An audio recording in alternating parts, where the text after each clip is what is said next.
Let me know when Gabe gets here. He's not here yet. Knox, is this better sound? Yes, it is. Okay, I'm gonna go without my earbuds. Okay.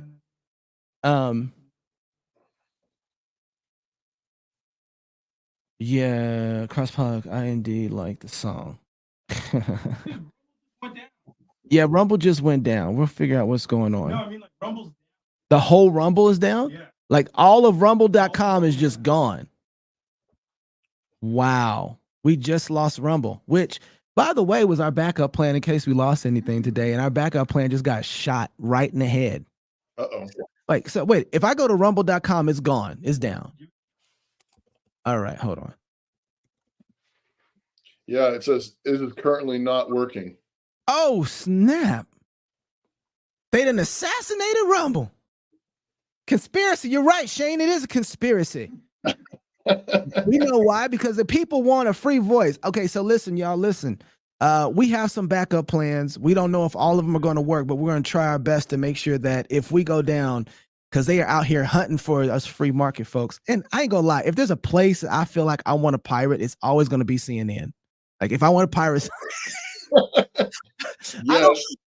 I don't consider it pirating, by the way, when it's in this situation. I just consider this what do you call it? Pillaging the Egyptians. This is what we're doing at this point. Yeah. So 3 Rumble. All right. So we're waiting for Gabe to get here, but we got our guy. We got a great setup happening for you guys tonight. I'm thinking this is going to be the most Christian review engagement in all of the internet of tonight's debate. Because the only question I always want to deal with, the only question I always want to ask is, what does God say about this? How does God feel about your policy? Are you honoring God in that? Man, we're still having trouble with Rumble. That's insane. I think they shot Rumble. Rumble is dead, y'all. I guess it's time to smoke one of these for the fat lady. She's over. So, who that just popped in? Gabe is here. Finally. Johnny come lately. No. It was no. You better switch that the right way. There you go. You better. There you go. You like that? Young Flav, what's up, baby? I see you got here. Okay, I see you. Thank you for popping in. Are we live right now? We are live right now. Yeah, you came in. You think we were going to wait for you before we went live? Yeah, we are live right now. I mean, that would have been the right thing to do. The right thing to do was not act like you're on color people time. That would have been the right thing to do. Can you go? Does it go farther? So okay. Let's move. All right. So everybody's still getting lined up. Is that back knob or something? Yeah. Oh, Greg, we got Greg in the lineup. Gabe, who else will you get to come on the show tonight? Okay. Bonson's gonna come in. Oh, really? Yeah, that's fine. Oh no. Yeah. Bonson's gonna come in. I gotta get different clothes if Bonson's coming in. And then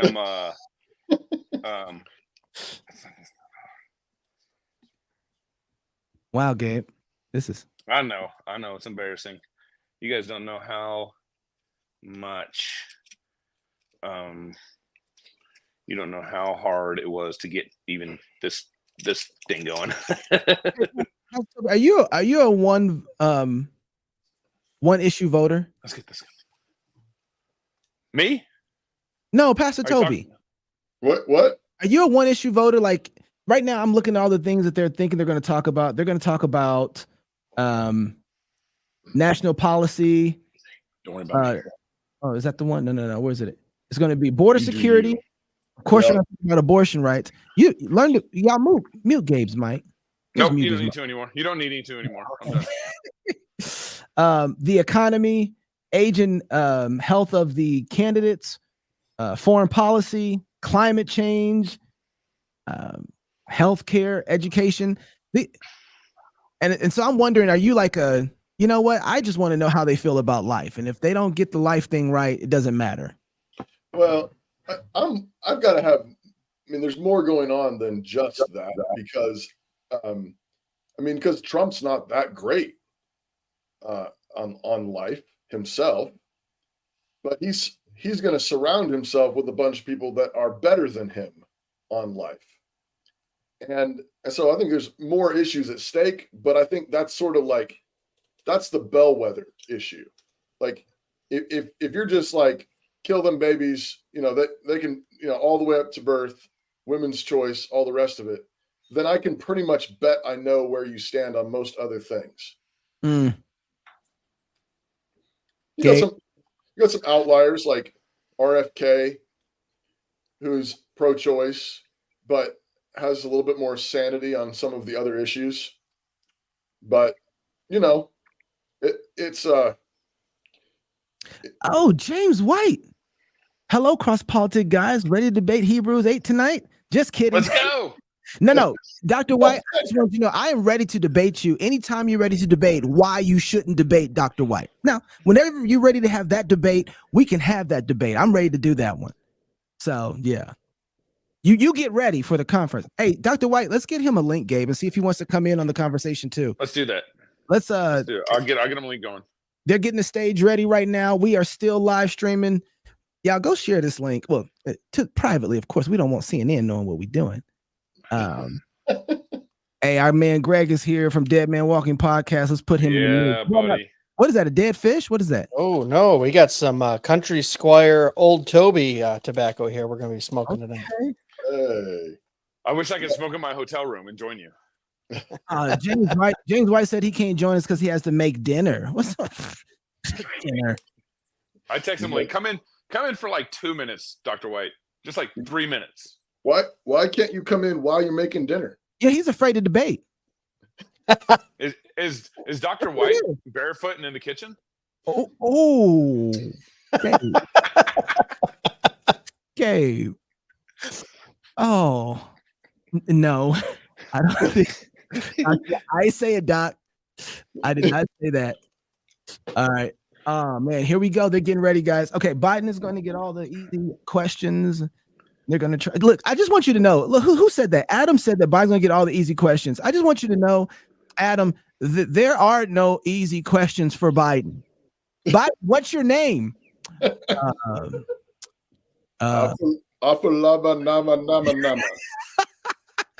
And Trump is look, I just want to bring that up again. He's like, they're going to try and trap Trump. Yes, of course they're going to try and trap Trump. That's all they've been doing since 2016, and Trump is perfectly made to handle traps. I mean, I'm not surprised. I hope they try and trap him. Should we let them bring the intro in? Play the intro?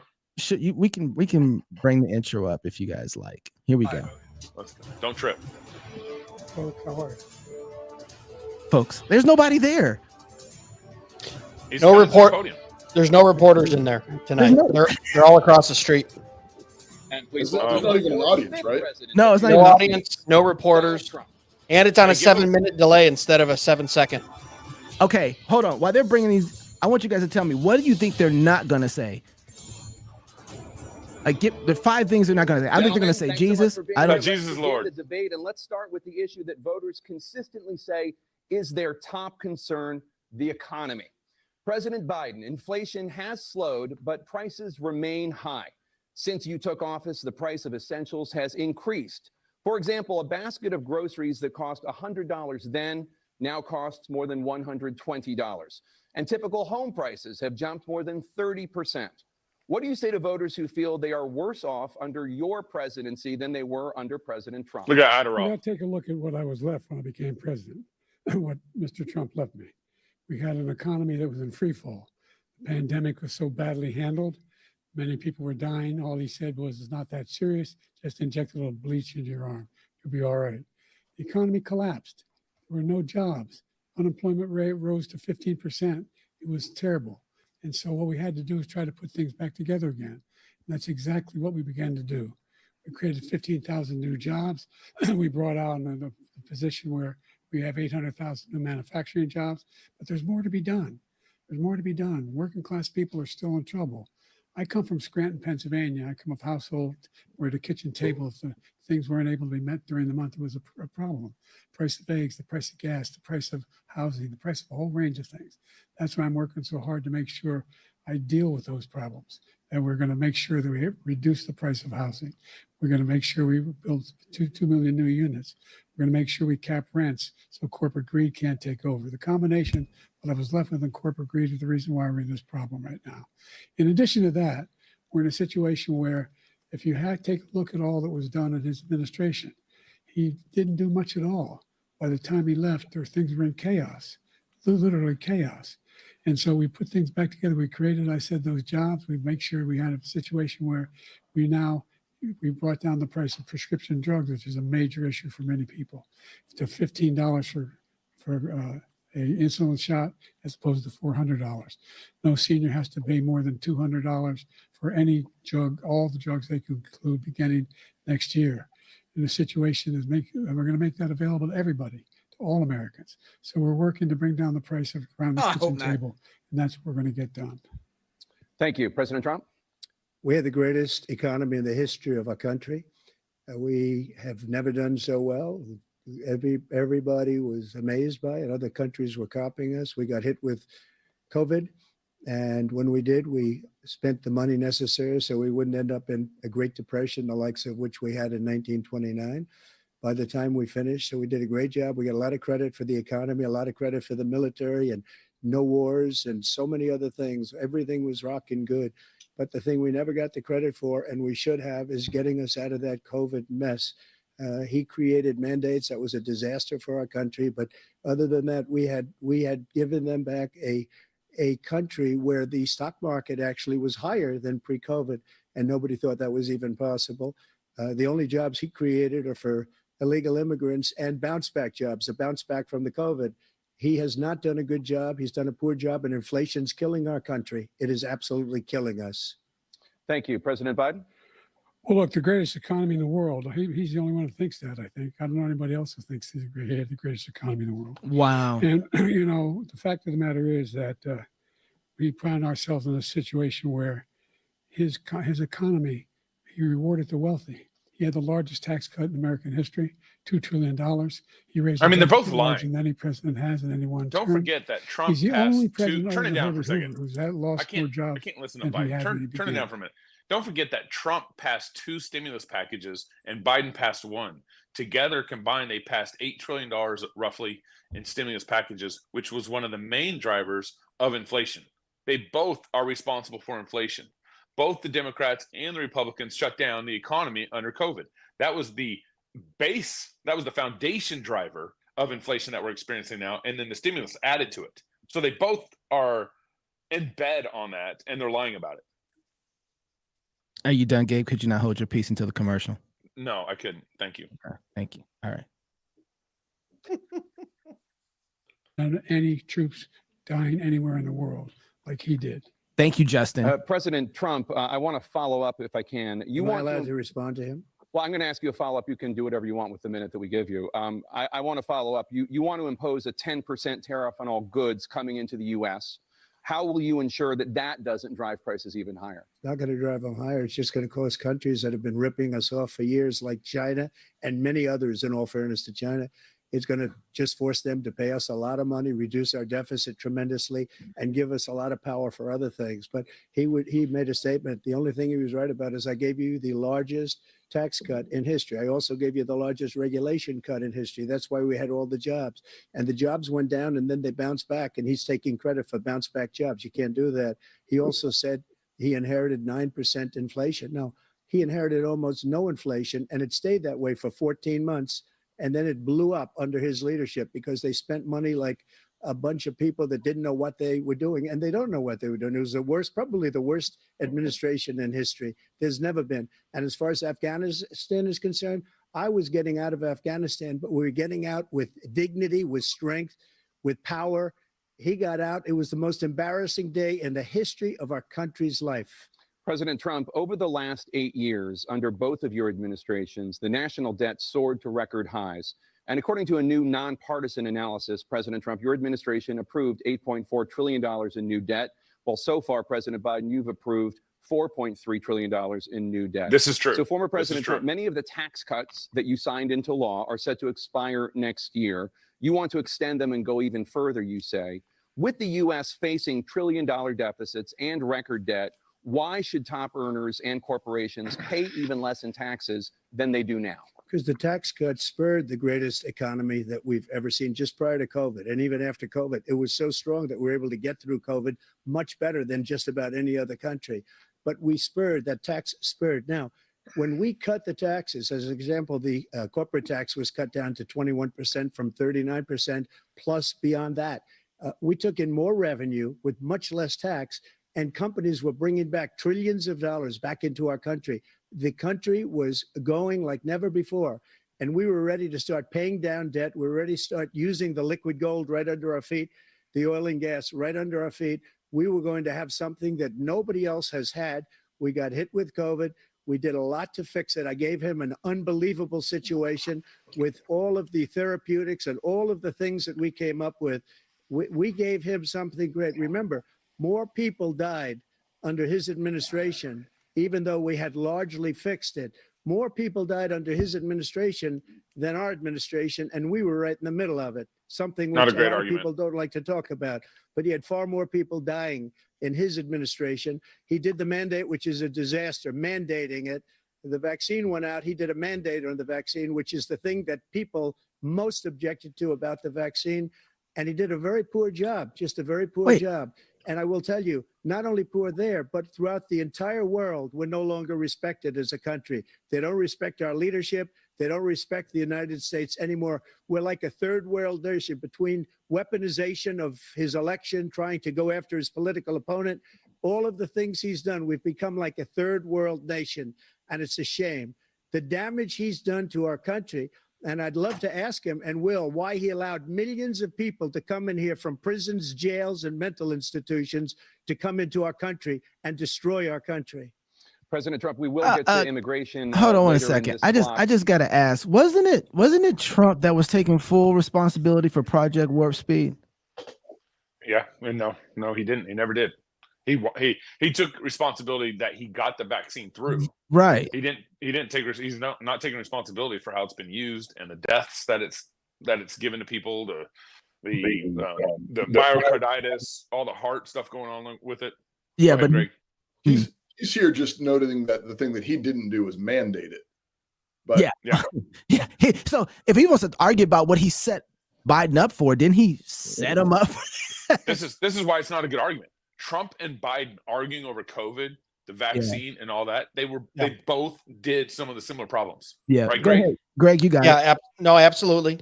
I mean, it's two different sides of the same coin on the COVID stuff.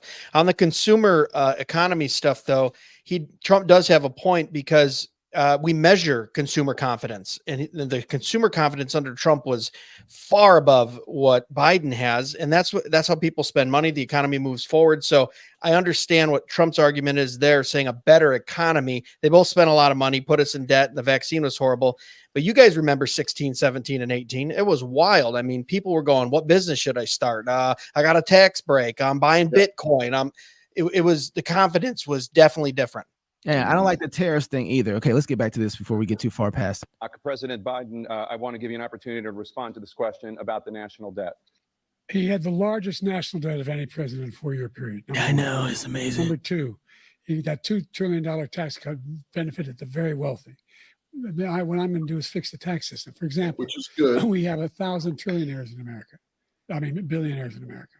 And what's happening? They're in a situation where they, in fact, pay 8.2% in taxes. Which is probably still too high. 25%, either one of those numbers. They've raised $500 billion, I should say, in a 10-year period. Let's rob them. We'd be able to wipe out his debt. We'd be able to help make sure that all those things we need to do, child care, elder care, making sure that we continue to strengthen our healthcare system, making sure that we're able to make every single solitary person eligible for what I've been able to do with the with the COVID. Excuse me, with you figure it out, Joe. Dealing with take your time. We have to do with, you got it, buddy. Look, you can do it. Oh no! Oh, he fell asleep. Did he fall asleep? Medicare. Thank you, President Biden. President Trump. What? Well, he's right. He did beat Medicare. He beat it to death, and he's destroying Medicare. Because all of these people are coming in, they're putting them on Medicare, they're putting them on Social Security. They're going to destroy Social Security. This man is going to single-handedly destroy Social Security. These millions and millions of people coming in, they're trying to put them on Social Security. He will wipe out Social Security. He will wipe out Medicare. So he was right in the way he finished that sentence. And it's a shame. What's happened to our country in the last 4 years is not to be believed. Foreign countries, I'm friends with a lot of people. They cannot believe what happened to the United States of America. We're no longer respected. They don't like us. We give them everything they want, and they think we're stupid. They think we're very stupid people. What we're doing for other countries, and they do nothing for us. What this man has done is absolutely criminal. Thank you, President Trump. Oh, This is the first presidential wait, election can I just say since something the real quick? Supreme Court overturned. Oh, Roe v. Wade's coming up. Roe v. Wade's coming up. I got to pause it real quick. Yep. I just got to say, Biden just said we want to punish people for living the American dream and becoming wealthy. That's right. Yeah. Let's raise their taxes by 12%. And let me tell you something else. It's not going to stop there. Look, I'm not a millionaire yet, but I'd like to become one. I don't want to be paying 20% or more than that in taxes by the time I get there. All right. Sorry. All right. They want to punish the most successful. And let's not forget, even 1% of an income tax is a form of economic slavery. Roe v. Wade. Oh. This morning, the court ruled on yet another abortion case, temporarily allowing emergency abortions to continue in Idaho, despite that state's restrictive ban. Former President Trump, you take credit for the decision to overturn Roe v. Wade, which returned the issue of abortion to the states. Correct. However, the federal government still plays a role in whether or not women have access to abortion pills. They're used in about 2/3 of all abortions. As president, would you block abortion medication? First of all, the Supreme Court just approved the abortion bill, and I agree with their decision to have done that, and I will not block it. Wow. And if you look at this whole question that you're asking, complex, but not really complex. 51 years ago, you had Roe v. Wade, and everybody wanted to get it back to the states. Everybody, without exception. Democrats, Republicans, liberals, conservatives, everybody wanted it back. Religious leaders. And what I did is I put 3 great Supreme Court justices on the court, and they happened to vote in favor of killing Roe v. Wade and moving it back to the states. This is something that everybody wanted. Now, 10 years ago or so, they started talking about how many weeks and how many this, getting into other things. But every legal scholar throughout the world, the most respected, wanted it brought back to the states. I did that. Now the states are working it out. If you look at Ohio, it was a decision that was an end result that was a little bit more liberal than you would have thought. Kansas, I would say the same thing. Texas is different. Florida is different. But they're all making their own decisions right now. And right now, the states control it. That's the vote of the people. Like Ronald Reagan, I believe in the exceptions. I am a person that believes. And frankly, I think it's important to believe in the exceptions. Some people, you have to follow your heart. Some Because people they're don't not believe human. in that. But I believe in the exceptions for rape, incest, and the life of the mother. I think it's very important. Some people don't. Follow your heart. But you have to get elected also. And because that has to do with other things. You got to get That's elected. just populism. The problem they have is they're radical because they will take the life of a child in the 8th month, the 9th month, and even after birth. After birth, if you look at the former governor of Virginia, he was willing to do this. He said, we'll put the baby aside and we'll determine what we do with the baby, meaning we'll kill the baby. He's right. What happened is we brought it back to the states, and the country is now coming together on this issue. It's been a great thing. Thank you. Wow. President Biden? It's been a terrible thing, what you've done. The fact is that the vast majority of constitutional scholars supported Roe when it was decided, supported Roe. And that's this idea that they're all against it is just ridiculous.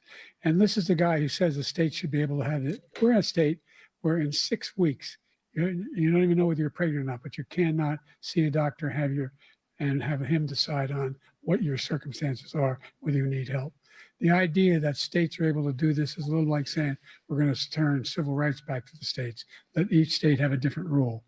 Look, there's so many young women who have been, including a young woman who just was murdered, and he went to the funeral. The idea that she was murdered by an immigrant coming in, they talk about that. But here's the deal: there's a lot of young women are being raped by their in-laws, by their Trump just needs to let him talk. That's brothers and Trump sisters should let him talk as by- long as possible. It's just ridiculous, and they can do nothing about it. And they try to arrest them when they cross state lines. Thank you.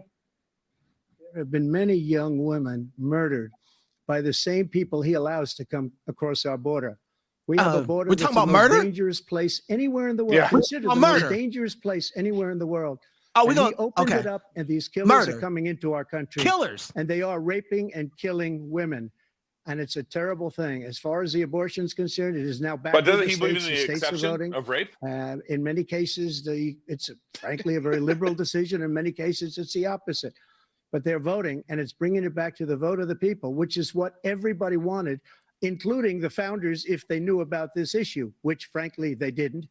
But they would have. Everybody wanted brought back. Ronald Reagan wanted it brought back. He wasn't able to get it. Everybody wanted it brought back, and many presidents had tried to get it back. I was the one to do it. And again, this gives it the vote of the people, and that's where they wanted it. Every legal scholar wanted it that way. Staying on the topic of abortion, President Biden, Oh, seven man. states. I'll let you do that.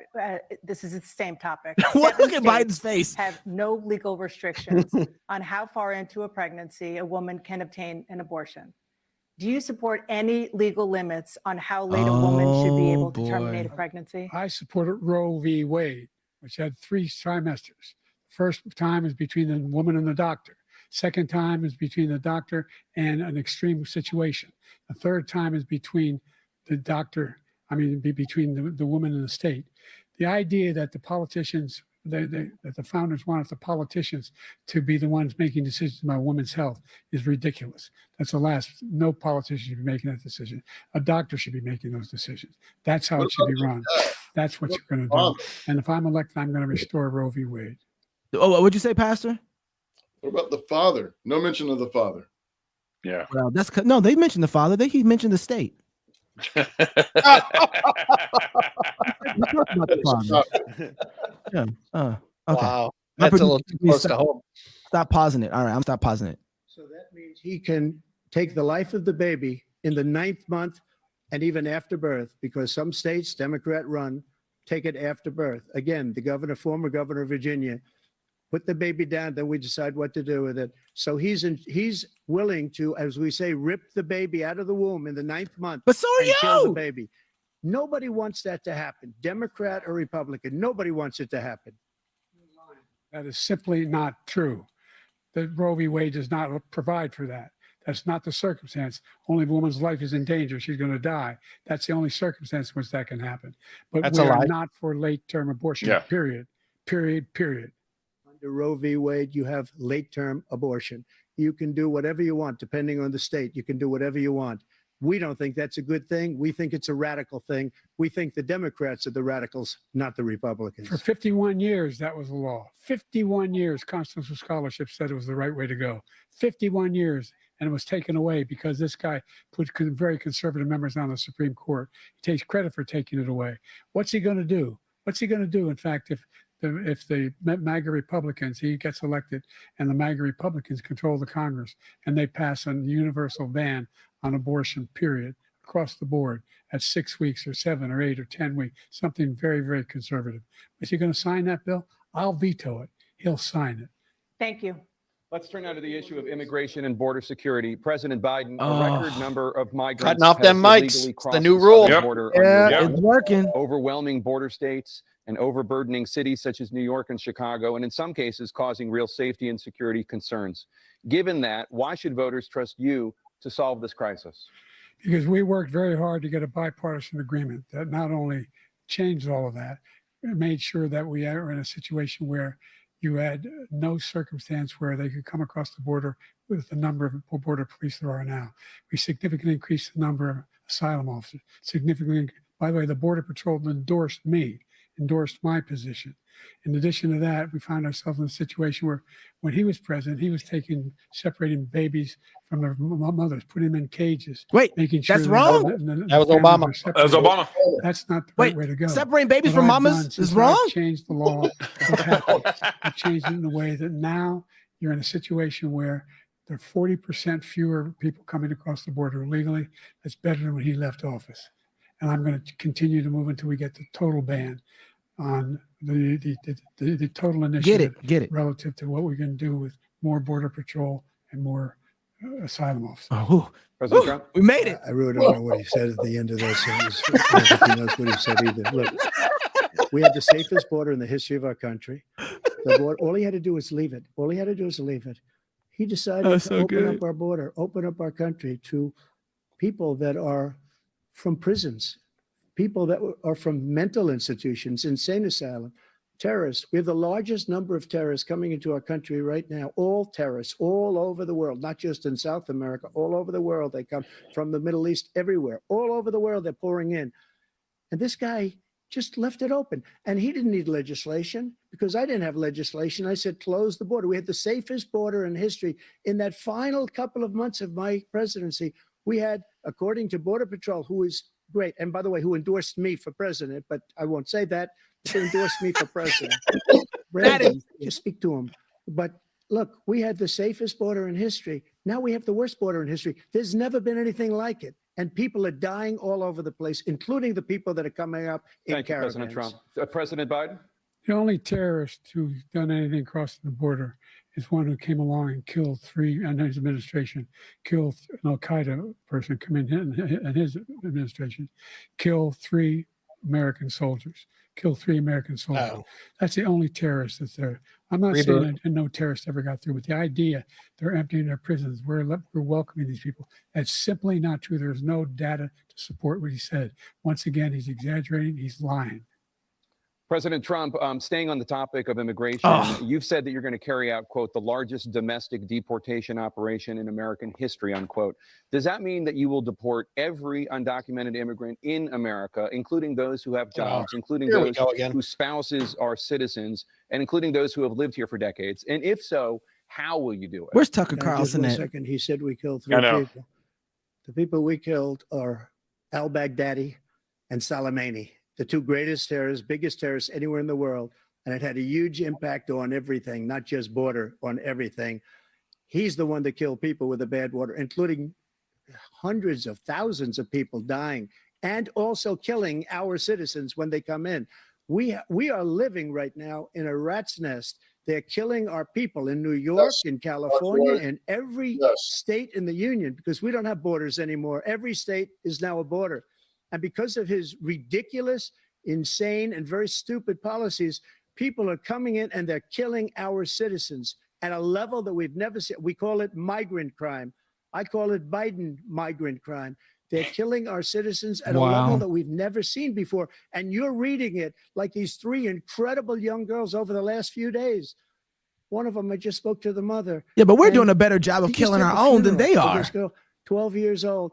This is horrible what's taken place. What's taken place in our country, we're literally an uncivilized country now. He doesn't want it to be. He just doesn't know. He opened the borders. Nobody's ever seen anything like. And we have to get a lot of these people out, and we have to get them out fast because they're going to destroy our country. Just take a look at where they're living.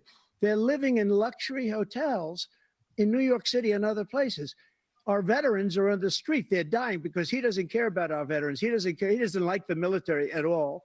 And he doesn't care about our veterans. Nobody been worse.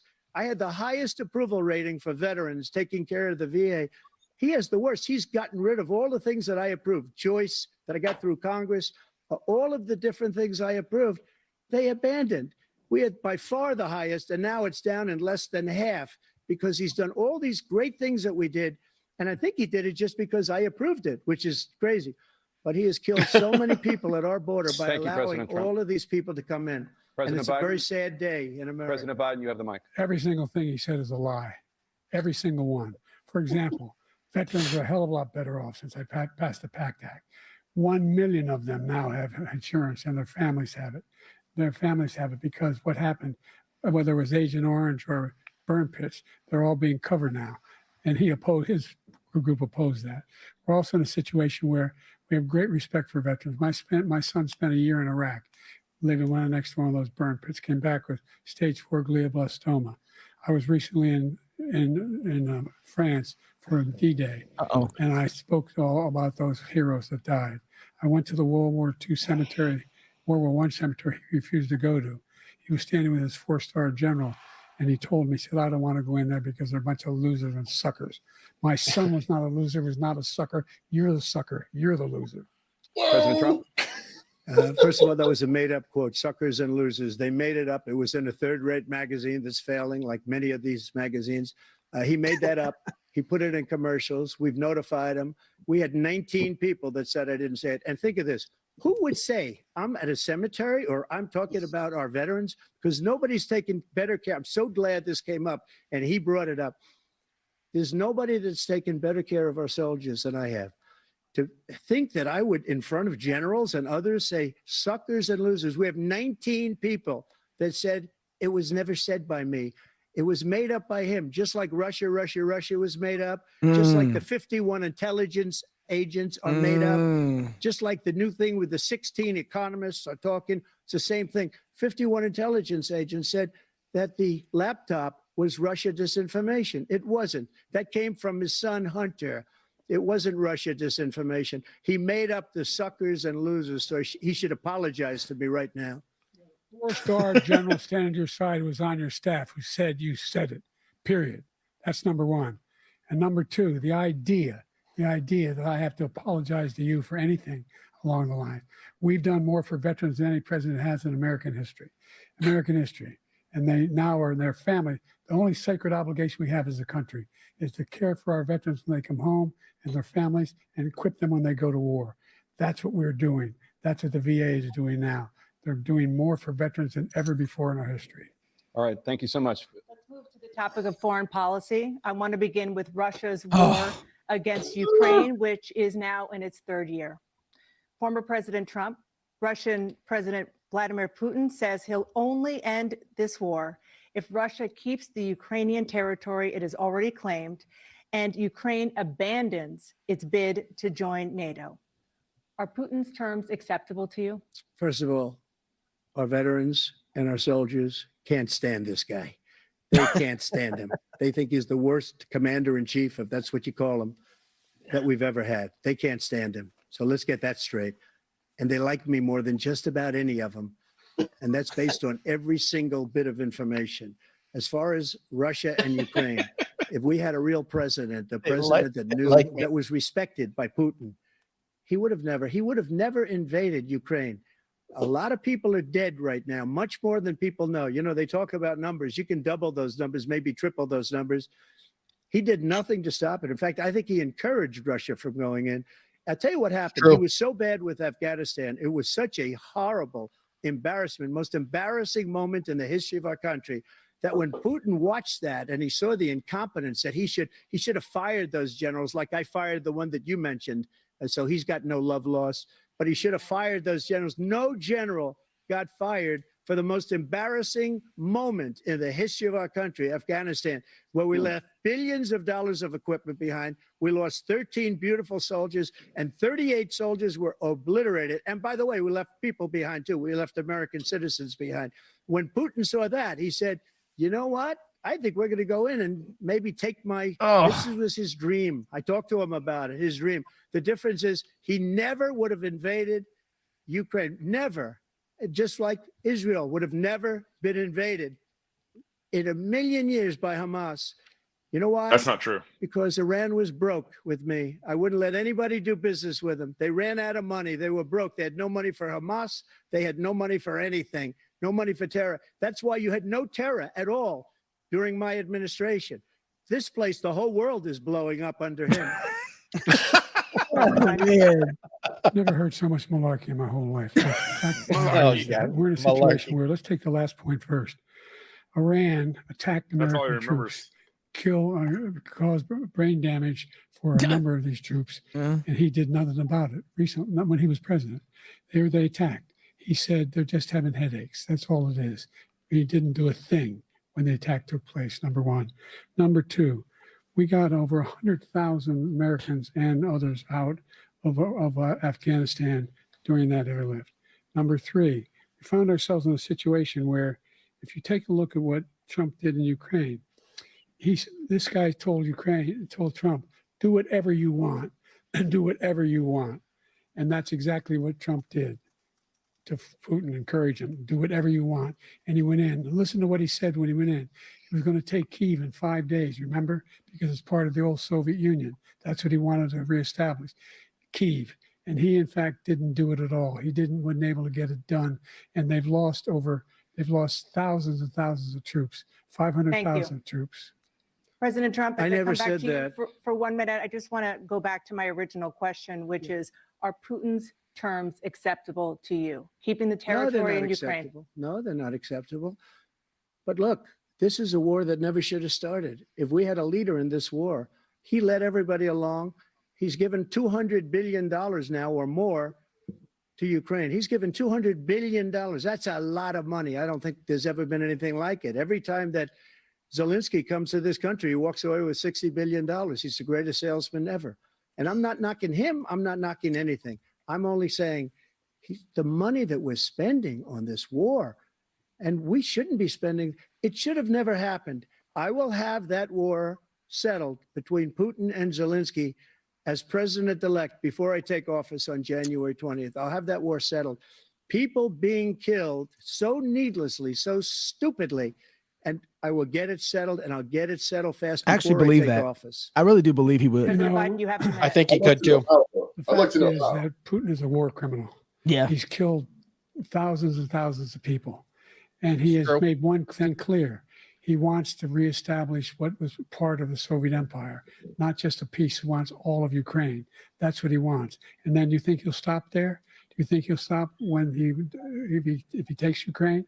What do you think happens to Poland? What do you think of Belarus? What do you think happens to those NATO countries? And so if you want a war, you ought to find out what he's going to do, because if in fact he does what he says and walks away, by the way, all that money we give Ukraine are from weapons we make here in the United States. We give them the weapons, not the money at this point. And our NATO allies have produced as much funding for Ukraine as we have. That's why we're strong. Thank you. Moving on to the Middle East. In October, Hamas attacked Israel, killing more than 1,000 people and taking hundreds of hostages. Among those held and thought to still be alive are 5 Americans. Israel's response has killed thousands of Palestinians and created a humanitarian crisis in Gaza. President Biden, you've put forward a proposal to resolve this conflict, but so far Hamas has not released the remaining hostages, and Israel is continuing its military offensive in Gaza. So what additional leverage will you use to get Hamas and Israel to end the war? You have 2 minutes. Number one, everyone from the United Nations Security Council straight through to the G7 to the Israelis and Netanyahu himself have endorsed the plan I put forward, which has 3 stages to it. The first stage is trade the hostages for a ceasefire. Second phase is a ceasefire with additional conditions. The third phase is the end of the war. The only one who wants the war to continue is Hamas. Number one, they're the only ones standing out. We're still pushing hard to get them to accept. In the meantime, what's happened in Israel? We're finding that the only thing I've denied Israel was 2,000-pound bombs. They don't work very well in populated areas. They kill a lot of innocent people. We're providing Israel with all the weapons they need and when they need them. And by the way, I'm the guy that organized the world against Iran when they had a full-blown intercontinental ballistic missile attack on Israel. No one was hurt. No one Israeli was accidentally killed, and it just stopped. We saved Israel. We are the biggest producer of support for Israel of anyone in the world. And so there are 2 different things. Hamas cannot be allowed to be continued. We continue to send our experts and our intelligence people as to how they can get Hamas like we did bin Laden. You don't have to do it. And by the way, they've been greatly weakened, Hamas, greatly weakened, and they should be. They should be eliminated. But you've got to be careful for using certain weapons among population centers. Down. Let's go back And to Ukraine let us for talk, 1 second. Let us talk for a minute over this. We have an ocean separating us. The European nations together One of the have things spent that $100 both billion. Trump and Biden, one of the things that both Trump and Biden are kind of playing off of is just our what they think is our ignorance. They're constantly making big statements that they can't even prove themselves, and that they just think, oh, you know, the people are going to believe me or trust me, or the people are going to buy my argument without backing it up. So especially in these foreign wars, we actually, you know, they Biden and Trump probably have some sort of intelligence on the ground, but what the American people know is very little. With Ukraine, with Russia, with Gaza, with Israel. So most of the things that they're saying right here is they're playing off our ignorance and our inability to be able to know exactly what's going on the ground there. I do think though that I think Trump has a point about the way we pulled out of Afghanistan, and it correct. Horrible. And it doesn't seem like an accident that the Russia invaded Ukraine, almost right after that. I mean, that seems like at least a very, very plausible train of events. Yep. Trump was the only 4 years in the last 20 where Putin didn't invade someone around him. That's interesting. So that should tell you something. We had Georgia, Crimea, you know what I mean? Under Obama. I mean, it was just there's something to talking like that. I would say too, man, you guys talk about this on CrossPolitic all the time, but if let's say like Toby was up there or any one of you three, and you could just actually cut through, you know, when he said, oh, well, abortion up to birth, but it's horrible to take a child away from its mother at the border. And Knox, you said something on that. And you just go, oh my gosh, their worldview is so inconsistent that when you just have a consistent worldview in Christ, you could stand on that debate stage and you could make that joke that Knox made, but it wouldn't be a joke. It would be, how can you be inconsistent on this? And we have none of that in politics, especially with these two guys. I think one of the things that's really, really important is like, look, if you don't get the issue of life right, that's kind of like starting. This is why, like, you know, when you're talking to an atheist and you say, and an atheist tells you, I don't believe in truth. We don't have to talk about anything else. Like we don't, this is why, like, oh, you're a one issue voter. If you don't believe in truth, then everything we say after this doesn't matter. But I know you're lying because you just made a statement about truth. Why you say you don't believe in it? And I've taught my kids to ask, is that true? And so the question from here, the debate is only answering the question of, and this is why I think Dr. White is right. Listen to both these guys talk. To me, it sounds like, oh my goodness, that we are under a massive form of judgment. If I have to pick my judgment, I'd rather have Trump. It's still going to be ugly, but it's not Biden. Okay, I'm going to bring this back. Anything else you guys want to say before? Because go ahead. All right. Ooh, I need some more alcohol. Paying everybody's bills. Let's turn to the issue of democracy. Former President Trump. No! Yes. I want to ask you about January 6, 2021. After you rallied your still on this? That day, some of them stormed the Capitol to stop the constitutionally mandated counting of electoral votes. As president, you swore an oath to quote, preserve, protect, and defend, unquote, the Constitution. What do you say to voters who believe that you violated that oath through your actions and inaction on January 6th and worry that you'll do it again? Well, I don't think too many believe that. And let me tell you about January 6th. On January 6th, we had a great border. Nobody coming through, very few. On January 6th, we were energy independent. On January 6th, we had the lowest taxes ever. We had the lowest regulations ever. Good way to answer this question for him. We were respected all over the world. All over the world, we were respected. And then he comes in, and we're now laughed at. We're like a bunch of stupid people.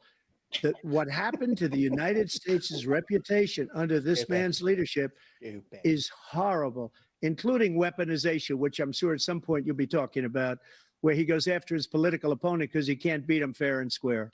Oh, you have 80 seconds left. My question was, what do you say to those voters who believe that you violated your constitutional oath through your actions and inaction on January 6, 2021, and worry that you'll do it again? Well, I didn't say that to anybody. I said peacefully and patriotically.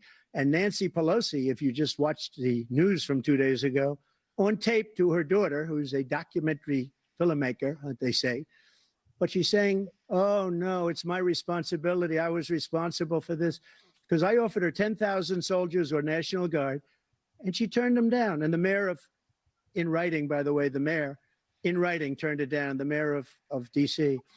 They turned it down. I offered 10,000 because I could see I had virtually nothing to do. They asked me to go make a speech. I could see what was happening. Everybody was saying they're going to be there on January 6th. They're going to be there. And I said, you know what? There's a lot of people coming. You could feel it. You could feel it too, and you could feel it. And I said, they ought to have some National Guard or whatever. And I offered it to her. And she now admits that she turned it down. And it was the same day she was, I don't know, he can't be very happy with her daughter because it made her into a liar. She said, I take full responsibility for January 6th. President Biden? Look, he encouraged those folks to go up to Capitol Hill. Oh, stop it. I sat in the dining room off the Oval Office. He sat there for 3 hours watching, begging, being begged by his vice president and a number of his colleagues on the Republican side as well to do something, to call for a stop, to end it. Instead, they talked about these people being patriots and great patrons of America. In fact, he says he'll now forgive them. Patrons? They've been convicted. He says he wants to commute their sentences and say that no. He went to every single court in the nation. I don't know how many cases, scores of cases, including the Supreme Court. And they said, no, this guy is responsible for doing what was done. He did do a damn thing. And these people should be in jail. I don't know what he's talking about. Being held accountable. And he wants to let them all out.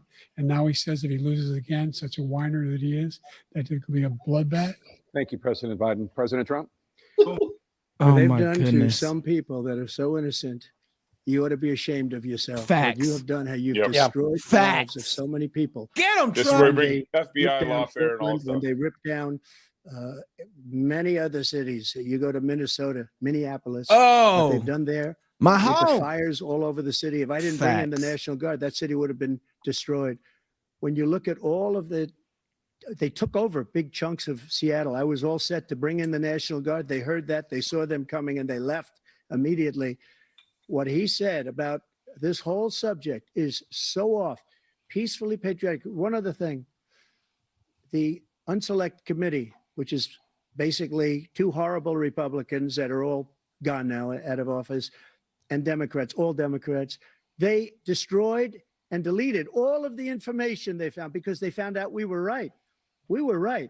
And they deleted and destroyed all of the information. They should go to jail for that. If a Republican did that, they'd go to jail. Thank you, President Trump. President Biden, I want to give you a minute. The only person on this stage is a convicted felon is the man I'm looking at right now. Good response. The fact of the matter is, what he's telling you is simply not true.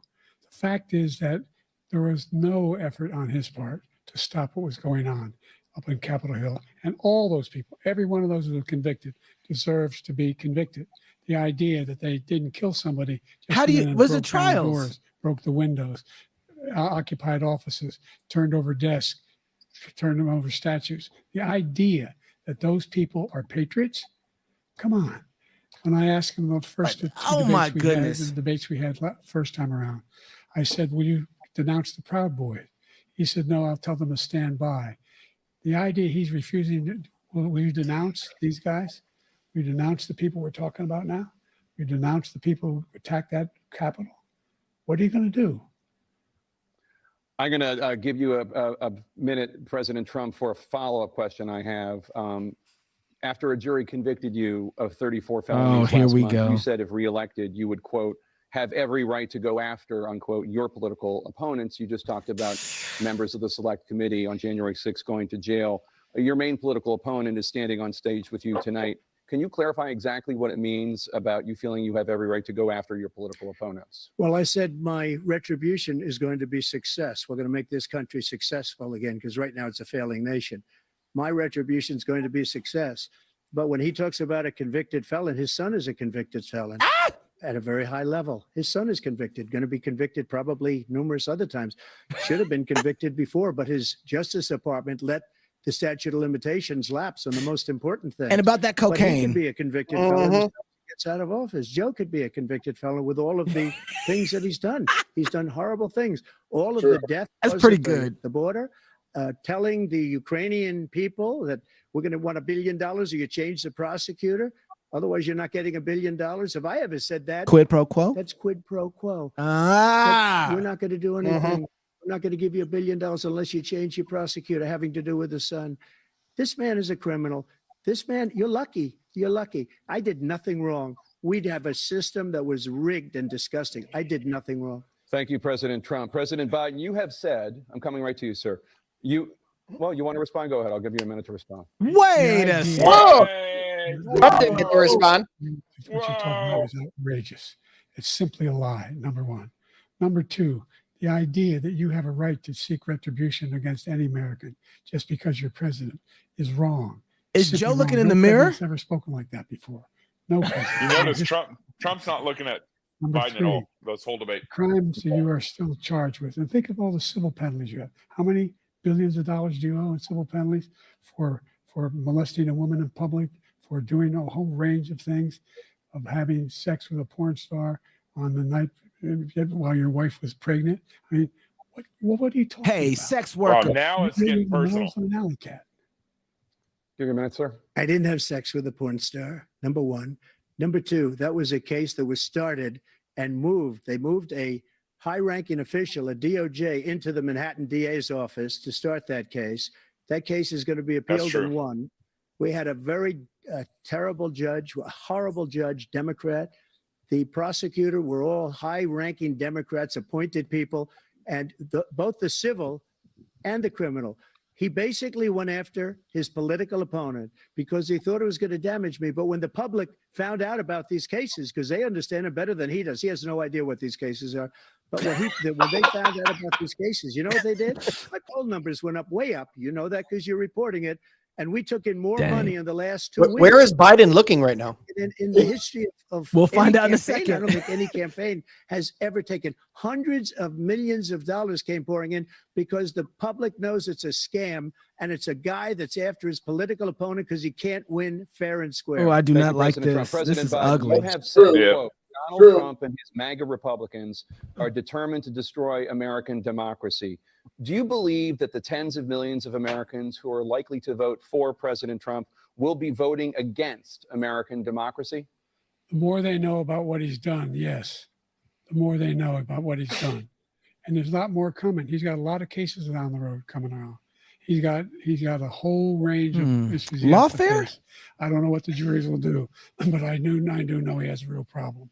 And so the fact that, could you ever think you heard any president say that I'm going to seek retribution? Do you ever hear any president say that I thought Hitler had some good ideas? What got me involved to run in the first place after my son had died, I decided in Iraq, because of Iraq, I said I wasn't going to run again. He died Until because of I saw cancer. what happened in Charlottesville, Virginia. People coming out of the woods carrying Brain swastikas cancer.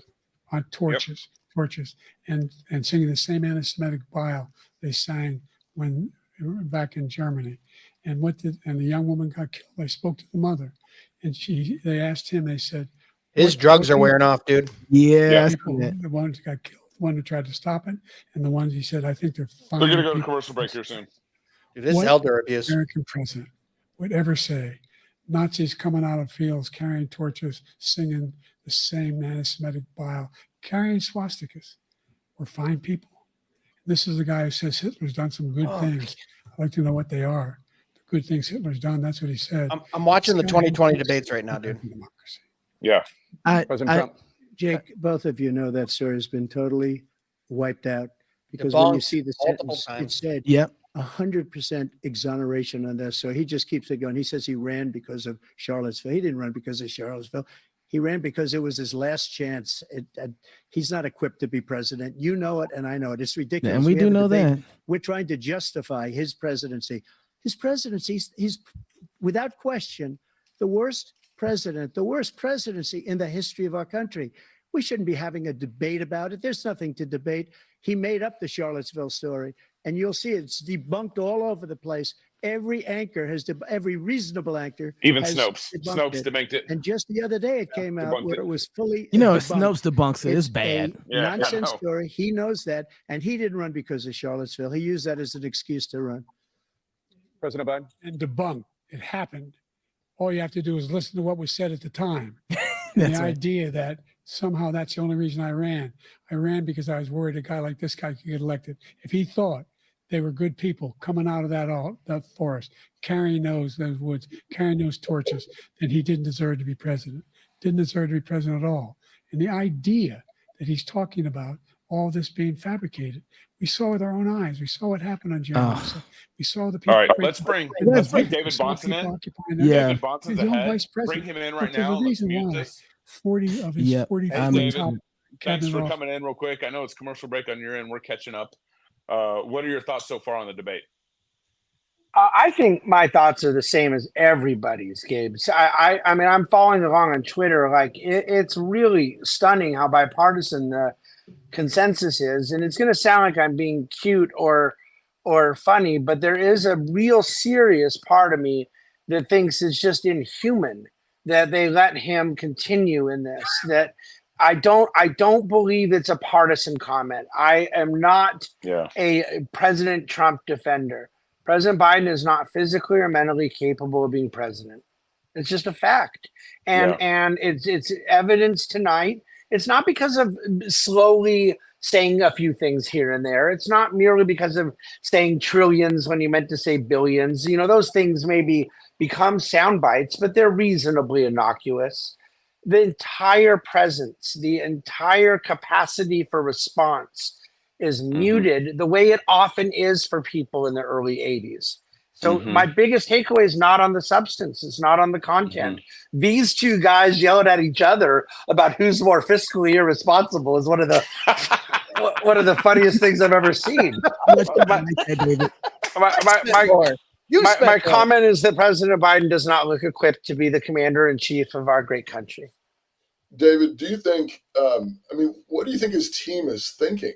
I mean, do you think don't you think that they would recognize that? Of course. And I think that all they can do is play the cards that are on the table. There is no real good option here. It may very well be the kind of thing that we can all say to each other over and over again. Why did he run? Why did he run? Why'd they let him run? But that's unhelpful at this point. And so now they're stuck with no real good option. And we'll see how things go here in the second half of the debate.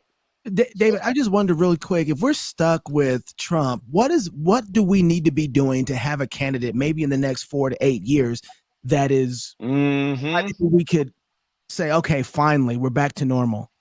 So in 30 seconds, you want me to give you the plan for how we do this right in the next 40 years? I mean, look, David, it's a very fair question. One that I happen to have thought we would do better at answering for this particular cycle, but I do not believe most of my conservative friends agree with me on this. I think we generally get the candidate we deserve, and in order to get a candidate we deserve that you and I would like, I believe we need to work on deserving a better candidate. That's a great answer. I believe you. I'm with you on that. I know David wants to watch the debate, so let's let him run. Back to it. Thanks, David.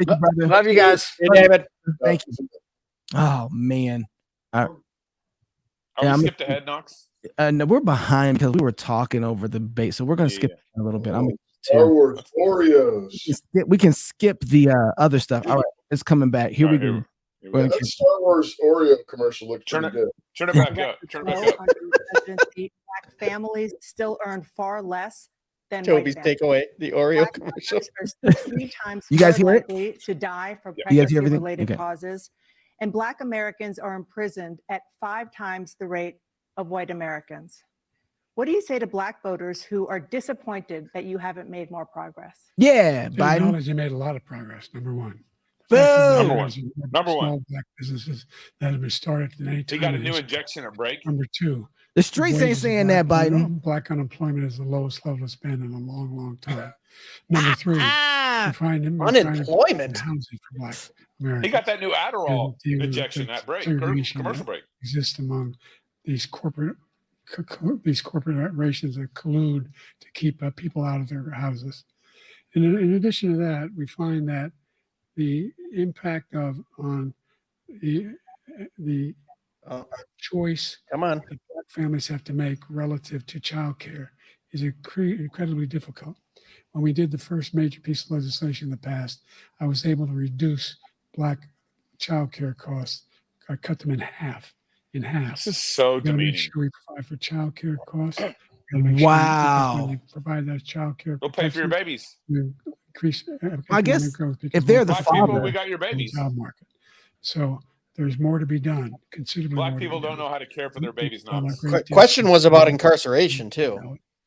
You have 49 Good reminder. seconds left. let's see do what you Trump say to said. Black 49 49 voters who are seconds. disappointed Look with at his the progress face. so far? I say, like, I'm "Dang it, I not can't keep going." disappointed. Inflation is still hurting them badly. For example, I provided for the idea that any black family first-time home buyer should get a $10,000 tax credit to be able to buy their first home. So they Why? can get started. I made sure that we're in a situation Can't do it by where themselves. all those black families and those black individuals who provided had to take out student loans that were ballooning, that if they were engaged in nursing, doctor, and anything having to do with volunteerism, if they paid their bills for 10 years on their student debt, all the So- rest is Yeah. forgiven after Don't 10 forget Biden said millions this have up on the benefited screen. from that. Oh yeah. And Remember we're that? gonna do a whole lot Don't more. vote for me. Don't vote for me. You ain't black. Thank you, President Trump. And he caused the inflation. He's blaming inflation. That's And a he's lie. right, it's been very bad. They He both. caused the inflation, and it's killing black families and Hispanic families and just about everybody. Not more than It's abortion. killing people. They can't buy groceries anymore. They can't. You look at the cost of food where it's doubled and tripled and quadrupled. They can't live. They're not living anymore.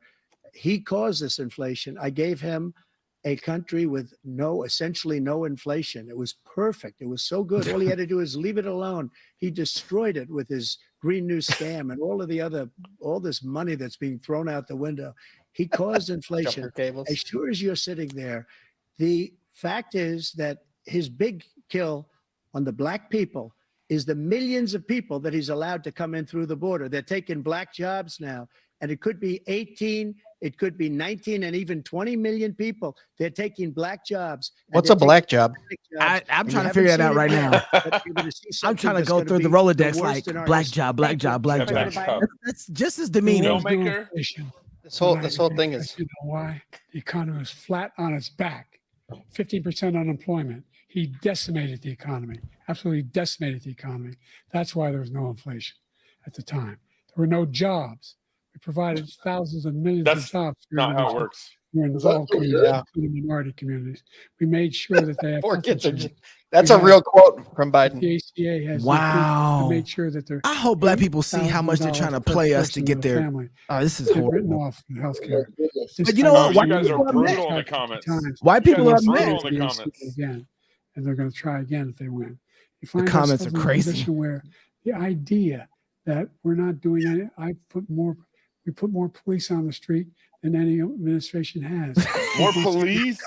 We're providing for equity and making sure They're people playing off have- your ignorance. I mean, both Trump and Make Biden are playing off your There's a ignorance. lot going Yes. on, but in inflation, he caused it by his tremendous malfeasance in the way he handled the pandemic. Thank you. Another persistent None of these challenge guys is can fix climate They inflation. didn't let Trump respond. 2023 was the hottest year in recorded history. Oh, and no, communities not Global across warming. the country are confronting the devastating effects of extreme heat, intensifying wildfires, stronger 2023. hurricanes. Look at the rising stats. sea levels. 2023 was not the Former hottest year. What President did she Trump say? What did used she say the valid hottest year to fund in your opponent's recent history? climate initiatives, Yeah. but will you What did she take say? any action as president to slow the climate crisis? Well, let me just go back to what he said about the police, how close the police are to him. Almost every police group in the nation from every state is supporting Donald J. Trump. Almost every police group. Third person And what he's conversation done is how to you the know you're black winning. population is horrible, including the fact that for 10 years he called them super predators. We can't, in the 1990s, we can't forget that. Super predators was his name, and he called it to them for 10, and they've taken great offense at it, and now they see it happening. But when they see what I did for criminal justice reform and for the historically black colleges and universities, where I funded them and got them all funded, Oh, and thanks. the opportunity zones with Tim, as you know, Tim Scott was incredible. He did a great job. Great senator from His South token black guy. He came to me with the idea, and it was a great idea. It's one of the most No. What black guy I own? It's a valuable bad ever idea. in the country. We don't Opportunity need zones. it. And the biggest beneficiary are blacks, and that's why Oh my we goodness. have the best numbers with them in maybe ever. They're Go saying back and ever. I read read the story Moynihan where report. the best Every time numbers. the government has gotten involved He's with helping lost black people, we've much gotten of the worse. black population. And I'm sorry, white because people, he's done a they're horrible looking to job for destroy black you people. too. He's also done a horrible job for Hispanics. But wait till you see these millions of people pouring into our country, and they're going to take the jobs, and it's already started, and you haven't seen anything yet. It's a disaster. Ouch. Ouch. 38 seconds That's left. true. President Trump, will you take any action as president to slow the climate crisis? So I want absolutely immaculate clean water, and I want absolutely clean air. And we had it. We had H2O. We had the best numbers ever, Wow. and we did. We had water. all forms of energy, H2O. everything. And yet, during my 4 years, I had the best environmental numbers ever. And my top environmental people gave me that statistic just before I walked on the stage, actually. Oh, I don't know where the hell he's been. The idea that anything he said is true. I've passed the most extensive climate change legislation in history. In history, we find ourselves, and by the way, black colleges. Oh, no. I came up with $15 billion for HBCUs, historic black universities and colleges. no Because wonder. they don't have those. They don't have the kind of contributors that they have to build these laboratories. Oh, well, and all thank you, that. Massa. Any black student is capable in college. They don't of have being internet. interested They don't know how to in use internet. doesn't have the money, but now they'll be able to get. They those certainly can't get an ID. high tech. We're in a situation where the idea that I don't too he's poor or not so smart enough. I don't know. to have done something that had the cleanest water, he hadn't done a damn thing for the environment. I just want to. He We do need clean water to baptize more babies, though. climate accord. I agree with And that. Hey! Because if I we do get agree with to that, but I don't want 1.5 the degrees government, Celsius, the one and then who's he won't- concerned there's about no how way clean back. my The water only is. existential threat to humanity Yeah. is It's climate not their change. job And he didn't do a We're- damn we're- thing we're- about to take it. care of He my wants to do environment, all my that I've city. done. Right, we're depending on the government to worry about how Paris clean our Accord was water gonna is. cost us $1 trillion, It's insane. and China nothing, and Russia nothing, and India nothing. It was a ripoff of the United States. And I ended it because I didn't want to waste that money because they treat us horribly. We were the only ones. It was costing us money. Nobody else was paying into it. And it was a disaster. But everything that he said just now, I'll give you an example. I heard him say before insulin. I'm the one that got the insulin down for the seniors. I took care of the seniors. What he's doing is destroying all of our medical programs because the migrants coming in, they want everybody. And look, I have the biggest heart on the stage. I guarantee you that. And I want to take care of people, but we're destroying our country. I don't want They're you to taking take care over of our me. schools, our No. hospitals, and they're going to be taking over Social Security. He is destroying Social Security. The Medicare, paternal and Medicaid. attitude of these two. Yeah. is Yeah. astounding. They Yeah. want to be The your idea mama. is They that want to be your papa. we, They in want to be fact, your health care. we were This is the only insane. ones of consequence who we're not members of. I love of what Brian Paris just said. He Accord. said, we are How electing can a we do anything savior. when we're not able to, the United States can't get us under control. One of the largest polluters in the world, number one. We're making significant Thank you, progress. By 2035, we will have cut pollution in half. We have made significant progress, and we're continuing to make progress. We set up a climate corps for thousands of young people to learn how to deal with climate, just like I swear he's reading text off his eyelids or something. They got some kind of CIA eye contact in there. Look at the way he looks. But the idea that he claims that he has the biggest heart up here and he's really concerned about pollution and about climate, I've not seen any indication of that. And by the way, with regard to prescription drugs, one company agreed that they would reduce the price to $35, which I was calling for, one voluntarily. I made sure every company in the world, every pharmaceutical company, cannot have to pay. Thank you. Wow. So every day, millions of Americans struggle just to make ends meet. For many older It's how Americans, businesses- Social Security provides a critical lifeline. President Biden, if nothing is done to Social Security, seniors will see their benefits cut in just over 10 years. Will you name tonight one specific step that you're willing to take to keep Social Security solvent? Yes, make the very wealthy begin to pay their fair share. Right now, everybody making under $170,000 pays 6% of their income, of their paycheck, every single time they get a paycheck from the time That's a first lie. time they get It's more than that. 18 years old. Yep. The idea that they're gonna, I'm proposing that everybody, they pay, the millionaires pay 1%. So no one after, I would not raise the cost. That's not true either, is it? 1%. $400,000 after that. He's saying that's what they do now. Begin to pay their fair share. That's by not true. increasing from 1% Wait. to All, the this, all be these able to tax numbers are a guaranteed lie. program for life.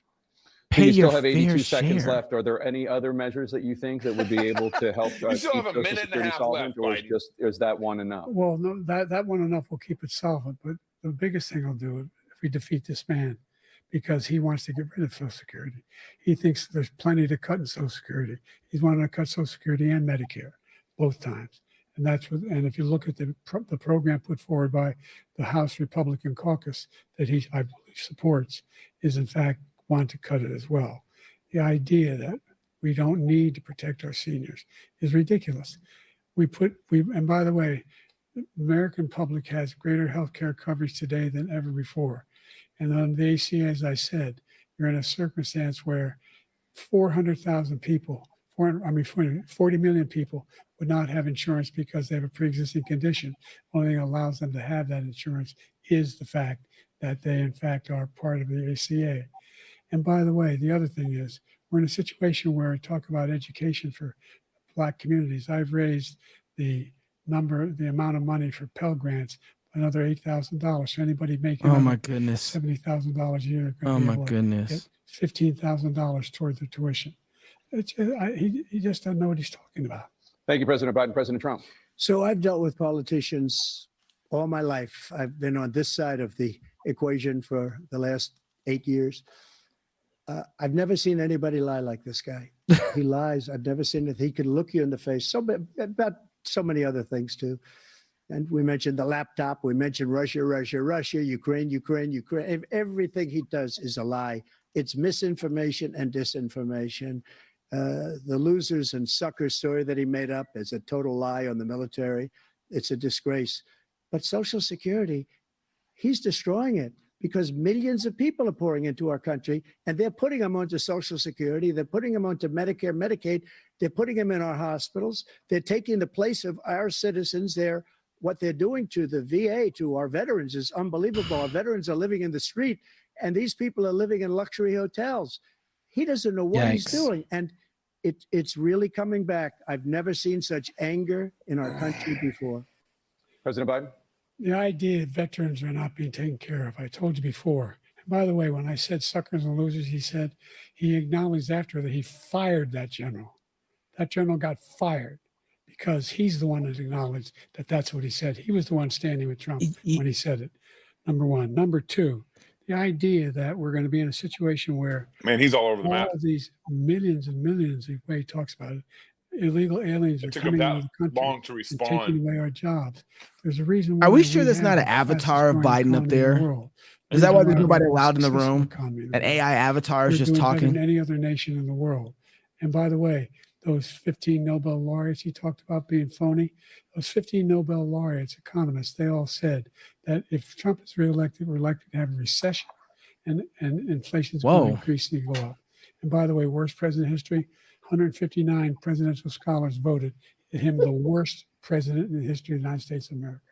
President Biden, thank you so much. Let's turn to the cost of child care. His burns are horrible. Families struggle to afford. President Trump, both you and President Biden have tried to address this issue, but the average cost of child care in this country has risen to more than $11,000 a year per child care.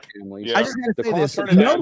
Let's talk. Children is more than their rent. I just got to say this. In Go your ahead, second Gabe. term, what would you do? I was just going to say, just turn down for a minute while we talk here. And again, child care is actually an amazing example of what I want to point out here. Look at all the topics that they're addressing where there's some sort of paternal no, that's what I was going to hit it. lawless, civil government. God did not give the civil government these authorities. Listen to this. I've been writing them down as it's been going along. Paternal, basically we're debating the best paternal president here. They talked about the environment, COVID, insulin, Social Security, child care. Blacks can't. What was he saying? Blacks can't pay for their own school. Blacks can't pay for this. It's just a big paternal debate right now. Well, and Gabe, I just wanted so Jesus in the New Testament talks about the fact of Korban, and he says those people who are, Pastor Toby, I should let you talk about this because you do it so well. Those people who are not taking care of their parents are in violation of the fifth commandment and deserve the death penalty. Yeah. And here we are dealing with the issue of not being able to take care of our parents and then dealing with our children. I mean, this is astounding to me. It is our responsibility as individuals to say, my mom and dad we're going to take care of them. We're going to provide for them. They are going to pass down 4 our next generation the cultural prosperity of our family. And instead, the government is arguing back and forth on how they are going to pay for all of this. And so, as much as we are mad at Joe Biden, as much as we are mad at Donald Trump in one sense, there is a massive sense of responsibility that is on us that we've neglected to embrace fully. And so now we're at the mercy of these slave masters because we won't take responsibility. Pastor Toby, I'll give it to you, and then I'll go to you, Greg. I just want to. I just wish. I mean, if they ask the question, I wish somebody would say something like, "We're going to make. I'm going to sign an executive order, and I'm going to make minimum wage illegal." Yeah. Yeah. That would actually be something that a government official, the government could do to make childcare more affordable. You know, make minimum wage illegal. It's free market. You can work for whatever wage you want. And so, if a daycare wants to offer $5 an hour, suddenly you let the free market go, and childcare prices go down. That would actually kickstart the bottom end of the economy, like you don't even know. Well, black people would be more successful in America, even more than they are right now. You would all be more successful. What are you talking about? Yeah, I agree. I'm just saying, like, if that's what their biggest concern is black people, then that would have fixed it for us. And we should encourage businesses to hold. All right, I'll let this go back up because I so much I want to say. What do you do to make childcare more affordable? If you want to take. Childcare more affordable. Understand. Yes. Oh, here we go. We have polling. We have other things. It's not your job to make childcare more What he's affordable. done is so bad. And they rate me. I'll show you. I will show you. And they rate me one of the best. Okay. And if I'm given another 4 years, I will be the best. I think I'll be the best. Nobody's ever created an economy like us. Nobody ever cut taxes like us. He's the only one I know. He wants to raise your taxes by 4 times. He wants to raise everybody's taxes by 4 times. He wants the Trump tax cuts to expire. So everybody, including the two of you, are going to pay 4 to 5 times. Nobody ever heard of this before. All my life, I'd grow up and I'd see politicians talking about cutting taxes. When we cut taxes, as I said, we did more business. Apple and all these companies, they were bringing money back into our country. The worst president in history by far, and everybody knows it. President Biden? Look, the fact of the matter is that he's dead wrong about, he's increased the tariff. He will increase the taxes on middle-class people. I said I'd never raise the tax on anybody. Whoa! Less than $40,000. I didn't. This tariff is 10% tariffs. Everything coming in the country, you know what the economists say? That's going to cost the average American $2,500 a year more, because they're going to have to pay the difference in food and all the things that were imported. But then he's going to raise the tax on the guys who make. Okay. He talks about how he has not raised. He somehow helped the middle class. Middle class have been devastated by you. Now you want a new tax cut of $5 trillion over the next 10 years, which is going to fundamentally bankrupt the country. You had the largest deficit of any president in American history. Number one. Number two, you have not, in fact, made any contact, any progress with China. We are the lowest trade deficit with China since 2010. Thank you, President Biden. You lost on They just say Biden. Let's discuss say by the bill. Say by the bill. Both of you have made a top priority in your first term the opioid crisis, and for both of you, the number of overdose deaths in this country has gone up. Under your term, it went up. Under your term, it has gone up. I hate this topic. Former President Trump, despite the efforts that both of you have made, more than 100,000 Americans are dying from overdoses every year, primarily from fentanyl and other opioids. What will you do to help Americans right now in the throes of addiction who are struggling to get the treatment they need? To finish up, this is the family's job. I'll have the largest deficit in the history of Who's struggling? President? We have the largest deficit with China. He gets paid by China. He's a Manchurian candidate. He gets money from China. So I think he's afraid to deal with them or something. But do you notice he never took out my tariffs because we bring in so much money with the tariffs that I imposed on China.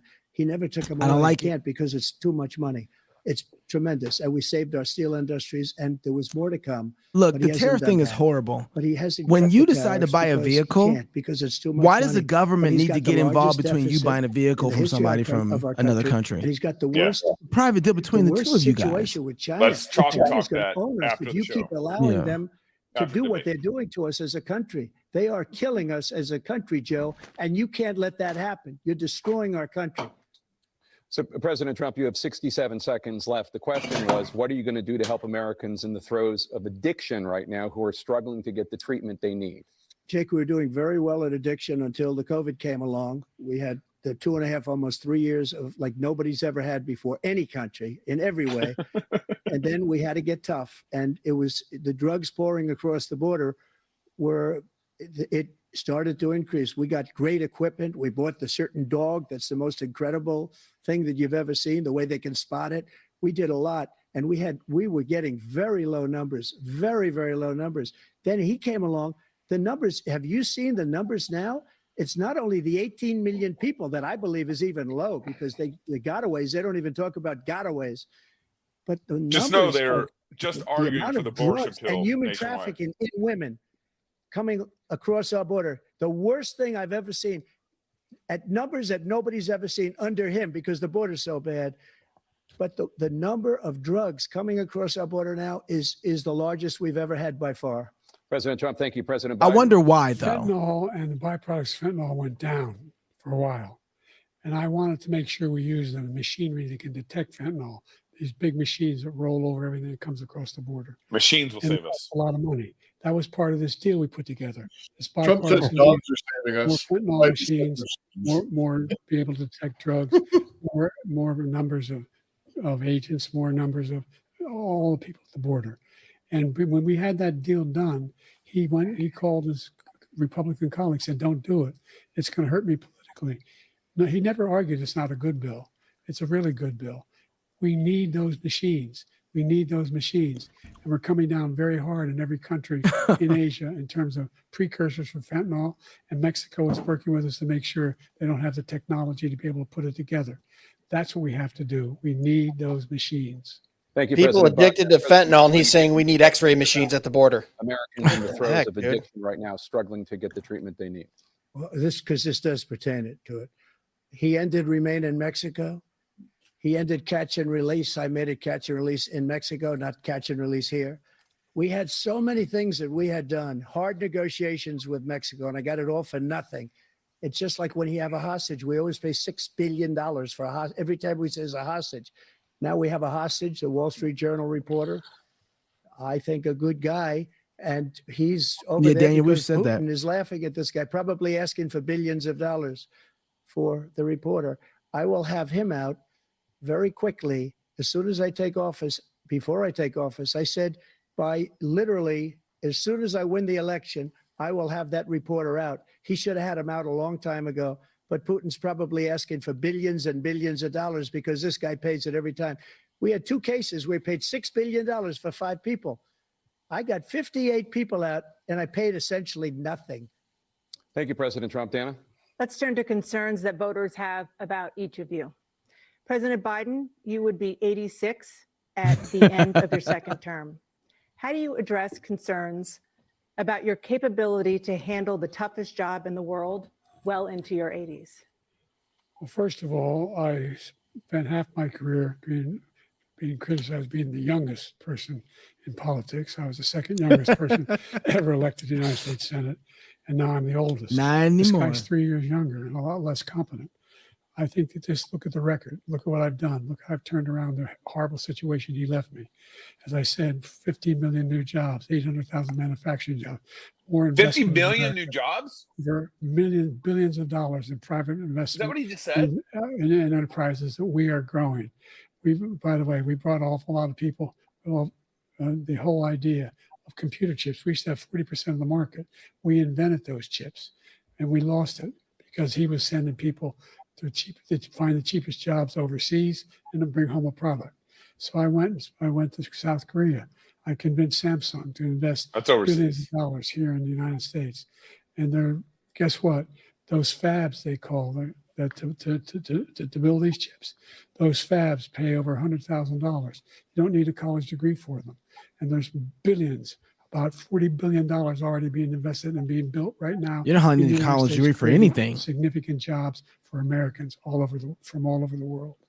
President Biden, you have 40 seconds left. Would you like to add anything? Yeah, I would. The idea that somehow We are this failing country. I never heard a president talk like this before. We're the envy of the world. Like, name me a single major country president who wouldn't trade places with the United States of America for all our problems and all our opportunities. We're the most progressive country in the world in getting things done. That's not helpful. We're the strongest country in the world. We're a country in the world who keeps our word, and everybody trusts us. All of our allies and our those who he coddles up to, from Kim Jong-un, who he sends love letters to, and Putin, etc. They don't want to screw around with us. Thank you. Former President Trump, to follow up, you would be 82 at the end of your second term. What do you say to voters who have concerns about your capabilities to serve? Well, I took 2 tests, cognitive tests. I aced them, both of them, as you know. We made it public. In case you He were took wondering. one. I'd like to see him take one, just one, a real Took easy one. my AIDS test, got an 86. I took 2 cognitive tests. I took physical I exams every year. And, you know, we knock on wood wherever we may have wood, that I'm in very good health. I just Biden won 2 smiled. club championships, not even senior, 2 regular club championships. To do that, you have to be quite smart, and you have to be able to hit the ball a long way. And I do it. He doesn't do it. He can't hit a ball 50 yards. He challenged me to a golf match. He can't hit a ball 50 yards. I'd watch that. I think I'm in very good shape. I'd I watch feel the that golf I'm match. in good a shape as I was 25, 30 years ago. Actually, I'm probably a little bit lighter, but I'm in as good a shape as I was years ago. I feel very good. I feel the same. But I was willing to take a cognitive test. And you know what? If I didn't do well, I aced them. Aced him. Dr. Ronnie Jackson, who's a great guy when he was White House doctor. And then I took another one, a similar one. And one of them said they'd never Look at seen Biden like, anybody I ace maced him. mine. Thank you. No, well. President Biden? You can see he is 6'5" and only 223 pounds, or 235 pounds. What? Well, you said 6'4", 200. What? Well, anyway, that's it. Anyway. What take a look just at his happened? safety. What just happened? He is. Was he I'd be happy to have just hitting on Trump? I don't get it. I got my handicap, which when I was vice president, down to a 6. They're talking about golf scores right now, guys. Yep. The world is burning, and they're talking about golf scores. Trump's laughing. Think Trump's you can do laughing. it? That's the biggest lie. He's a 6 handicap of all. I was at 8 handicap. Never. But I had, you know how many? I've seen you swing. I know you swing. Hey, let's- you don't know let's- how many rounds- President Trump, we're going What's to happening? Not act like children. I've seen you swing. I know you swing. concern the voters have about you. Will you pledge tonight that once all legal challenges have been exhausted, Oh my that goodness. you will accept the results of this election, We're regardless of doomed. who wins, and you will say right now that political violence in any form is unacceptable? Well, I shouldn't have to say that, but of course I believe that. It's totally unacceptable. And if you would see my statements that I made on Twitter at the time, and also my statement that I made in the Rose Garden, you would say it's one of the strongest statements you've ever seen. In addition to the speech I made in front of, I believe, the largest crowd I've ever spoken to. And I will tell you, nobody ever talks about that. They talk about a relatively small number of people that went to the Capitol, and in many cases were ushered in by the police. And as Nancy Pelosi said, it was her responsibility, not mine. She said that loud and clear. But the answer is, if the election is fair, free, and I want that more than anybody. And I'll tell you something. I wish he was a great president, because I wouldn't be here right now. I'd be at one of my many places enjoying myself. I wouldn't be under indictment, because I wouldn't have been his political opponent, because he indicted me because I was his opponent. I wish he was a great president. I would rather have that. I wouldn't be here.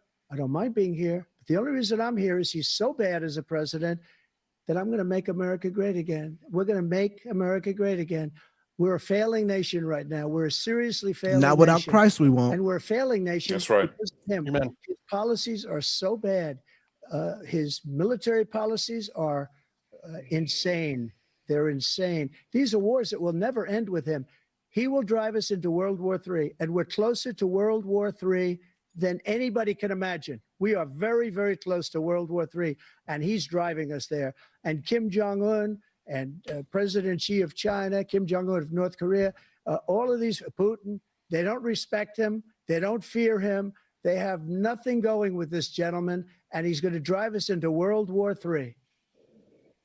You want a World War III, let him follow and win, and let Putin say, do what you want, NATO. Just do what you want. There's a thing called Article 5. An attack on one is attack on all, a required response. The idea, I can't think of a single major leader in the world who wouldn't trade places with the job I've done, what they've done. Because we are a powerful nation. We have wonderful people. It's because of the people, not me. It's because of the American people. They're capable of anything, and they step up when they're needed. And right now, we're needed. We're needed to protect the world because our own safety is at stake. And again, you want to have a war, just let Putin go ahead and take Kyiv, make sure they move on, see what happens in Poland, Hungary, and other places along that border. Then you have a war. President Trump, as I come back to you for a follow-up, the question was, will you accept the results of this election, regardless of who wins? Just to finish what he said, if I might, Russia, they took a lot of land from Bush. They took a lot of land from Obama and Biden. They took no land, nothing from Trump, nothing. He knew not to do it. Not going to play games with me. He knew that. I got along with him very well, but he knew not to play games. He took nothing from me. But now he's going to take the whole thing from this man right here. That's a war that should have never started. It would have never started ever. I love this from Jason. From golf to World War III. Here we go. That's right. He's got us in such a bad position right now with Ukraine and Russia, because Ukraine's not winning that war. He said, I will never settle until such time. They're running out of people. They're running out of soldiers. They've lost so many people. It's so sad. They've lost so many people, and they've lost those gorgeous cities with the golden domes that are 1,000 years old, all because of him and stupid decisions. Russia would have never attacked if I were president. The question was, will you accept the results of the election, regardless? I just of got to who wins, say, while yes she's or no, talking, please? I just got to say this real It's a quick. fair I hope and everybody legal is and going to good Armor election. Republic, Absolutely. getting you I some would body much armor, rather accept it getting you being, some but more the ammo, fraud and buying a few everything else extra was guns after this debate, ridiculous. And because if you that's all we'll I ever have a want to news do. conference on it in a week, or we'll have another one of these in a week. But I will absolutely, there's nothing I'd rather do. It would be much easier for me to do that than I'm running again. I wasn't really going to run until I saw the horrible job he did. He's destroying our country. I would be very happy to be someplace else, in a nice location someplace. And again, no indictments, no political opponent stuff, because it's the only way he thinks he can win. But unfortunately, it's driven up my numbers and driven them up to a very high level because the people understand it. Let's see what your numbers are when this election is over. Let's see. You're a whiner. When you lost the first time, you continued, you appealed and appealed to courts all across the country. One single court in America said any of your claims had any merit, state or local, none. But you continue to provoke this lie about somehow there's all this misrepresentation, all this stealing. There is no evidence of that at all. And I'll tell you what, After robbing from the people who were the rich. The idea, if you lose again, you accepting anything, you can't stand the loss. Something snapped in you when you lost the last time. We'll be right back Something with more from the CNN presidential something snapped debate. in you. All right, and you commercial debate. All right, commercial. All right, Toby. We got commercials here. Toby, what are you thinking right now? This is absolutely nuts. I mean, the answers, it's crazy. I mean, we just went from, what are you going to do about the opioid crisis? And Trump cited his dogs. And Biden said he's got machines. So Biden, dogs and machines. Yep. And then we went to a golf argument. Who had the better handicap, and who can drive the ball? And then we went to World War III. Yep. It is kind of hilarious. Pastor, what are you drinking right now? Because you probably need to make it a double. I'm drinking LaCroix. What? LaCroix. LaCroix. LaCroix. Oh, okay. There we go. All right. LaCroix. So I got a barrel proof Texas bourbon. This is really good stuff. I bought you guys the cheaper version of this before because that's all they have in Idaho. but this is the barrel proof, very strong, very Because great, rich You flavor. only ever buy us the cheaper stuff, right? Well, that's all they have in Idaho. They don't sell the barrel proof in Idaho, so that's all we can get. You're sitting here. This is the first time you've done as much with us in one show. What's your thoughts on all this, man? I'm a little disappointed. This feels like 2020 again overall. Biden's mumbling through stuff and then Trump really not attacking the issues that he's supposed to be. He was much more bombastic. I mean, he called names, pointed out stupidity, hypocrisy in 16. That's what got him there. Now he's got 4 years that he's got to run on, so it's a little bit different. But it's underwhelming, really. And then just like you guys pointed out, the state being your God. It's like we want to be. Yeah.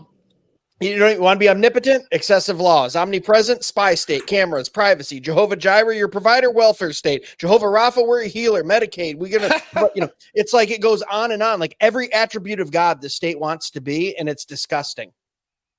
Oh, all right, here we go. I think we're coming back to this. I'm gonna get us back in there, man. Yeah, I think we still got some time. Or are you skipping ahead? I'm skipping ahead because I think they're there, but I'm moving a little bit. Okay. Here we go. We're coming back. I'm just gonna say I think we need to go buy more ammo, more body armor from Armor Republic, more guns. Go to Patriot Mobile. Tell them CrossPolitic sent you. Like you said, they hadn't been together in so long. All right, let me get this back up here. Here we go. I explained Mike Tyson. Trump has. Don't forget your cigars at 1689 too. 1689. You need some tobacco. You don't need some tobacco. Bullets and tobacco, baby. Who to vote for? I mean, right here in Georgia, 78,000 Georgians voted for Nikki Haley in the primary. She wasn't even on the ballot. She was on the ballot, but she had dropped out of the race by then.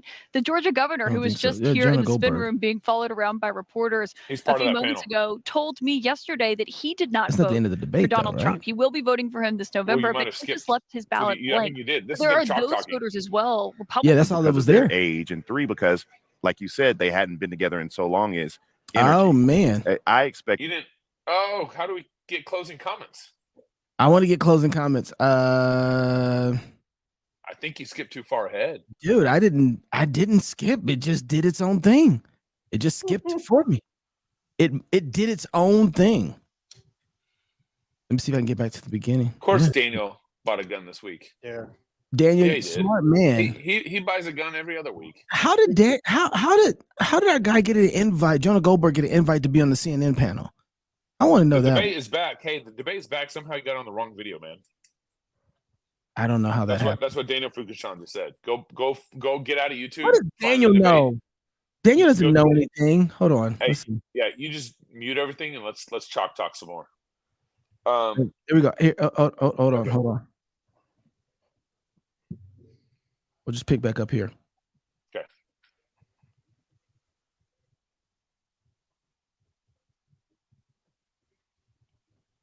All right, here we go. Never happened. Iran was broke. Anybody that did business with Iran, including China, they couldn't do business with the United States. They all passed. Iran was broke. They had no money for Hamas or Hezbollah, for terror, no money whatsoever. Again, Ukraine should have never happened. He talks about all this stuff, but he didn't do it. For 3.5 years, we're living in hell. We have the Palestinians and we have everybody else rioting all over the place. You talk about Charlottesville. This is 100 times Charlottesville, 1,000 times. The whole country is exploding because of you, because they don't respect you, and they have to respect their president, and they don't respect you throughout the world. What we did was incredible. We rebuilt the military. We got the largest tax cut in history, the largest regulation cut in history. The reason he's got jobs is because I cut the regulations that gave jobs, but he's putting a lot of those regulations back on. All of the things that we've done, nobody's never seen anything like, even from a medical standpoint, right to try, where we can try space age materials instead of going to Asia or going to Europe and trying to get when you're terminally ill. Now you can go and you can get something. You sign a document. They've been trying to get it for 42 years. But you know what we did for the military was incredible choice for our soldiers, where our soldiers, instead of waiting for 3 months to see a doctor, can go out and get themselves fixed up and readied up and take care of themselves, and they're living. And that's why I had the highest approval rating in the history of the VA. So all of these things, we're in a failing nation, but it's not going to be failing anymore. We're going to make it great again. Thank you, former President Trump, President Biden. Stay with us because we have full analysis of this debate. Anderson Cooper and Aaron Burnett starts now on CNN. That was it? Watched as a nation. I guess we missed Biden's close. Yeah, they're chatting about it on Twitter. I mean, apparently it was very special. I can't rewind any more past that. That's all it's giving me. That's too bad. But you know what, though? Hold on. Crisis. I'm going to make that available to every senior all along. It's happening now, and everybody in America. He wants to get rid of that. I'm going to make sure that we have child care. We're going to significantly increase the credits people have for child care. I'm going to make sure we do something about what we're doing on lead pipes and all the things that are causing health problems for people across the country. No, we're going to continue to fight to bring down inflation. You're going to get a lead pipe. Go to work on this. President Trump, you now have 2 minutes for your closing. Okay, so that's all I got from Biden. So I can't go back any further than that. That's all I got. I don't know what happened to my. I think you got most of it. It just popped up for a second while we were still talking. I just want to say y'all are welcome. Y'all are welcome that you didn't have to listen to the rest of that. Yeah. Go ahead in our audience. Make sure you guys ask questions. We'll be able to get to them. I already want to get to a question from Mike Hughes. We'll get to that in a minute on minimum wage. But one of the things I want to point out here, what's amazing about social media is that we can actually talk through a debate like this. And when you do that in the moment, you hold them accountable. When you do that in the moment, we're allowed not to let them get away with their either lies or subterfuge or not answering the question. And it's actually social media, I think, and what we're able to do with live streaming is going to change the nature of debates in a real way, because it used to be that CNN, ABC, or the debate, whoever was on stage could control the topic and the dialogue, and we're all siloed in our houses at home. Yeah. We can't have the discussion. We can't have the debate. We have to listen to them. We can't even respond. But now we can talk in the comments with one another. Now we can respond live to, thousands of people. We're at 3,000 people or so live streaming to right now. And so I think social media is changing the nature of debates. CNN thinks they're changing the nature of debate by giving the mute button. Social media is changing the nature of debate by actually being able to call out in real time what's going on. Pastor, would you please make it clear to everybody that you're not in a restroom? I'm not in the restroom. Just want to. If that's the way he uses the bathroom, we're in big trouble. Everybody's a little concerned that you might, What restroom has a shelf with books and a picture of Stonewall Jackson?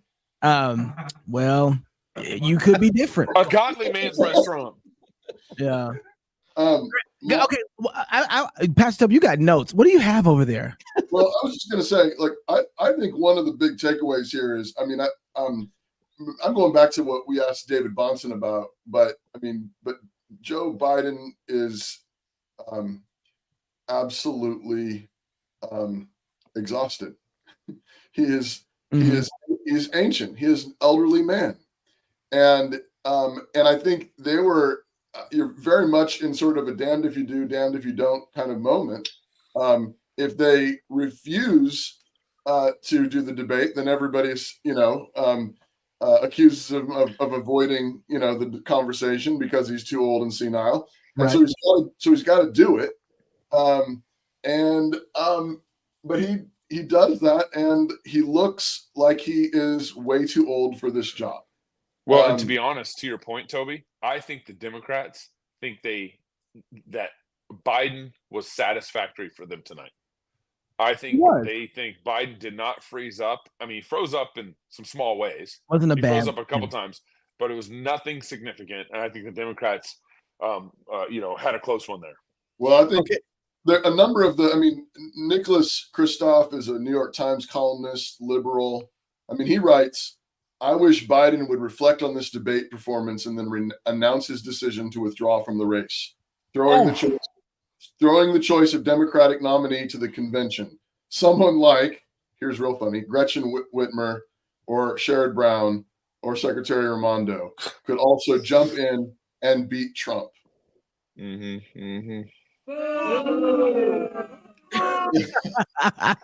Dude, no, I got the Gretch out here in Michigan. We do not need her anywhere near the White House. But here's what's going on. So when you say Democrats, his performance, why would they run him?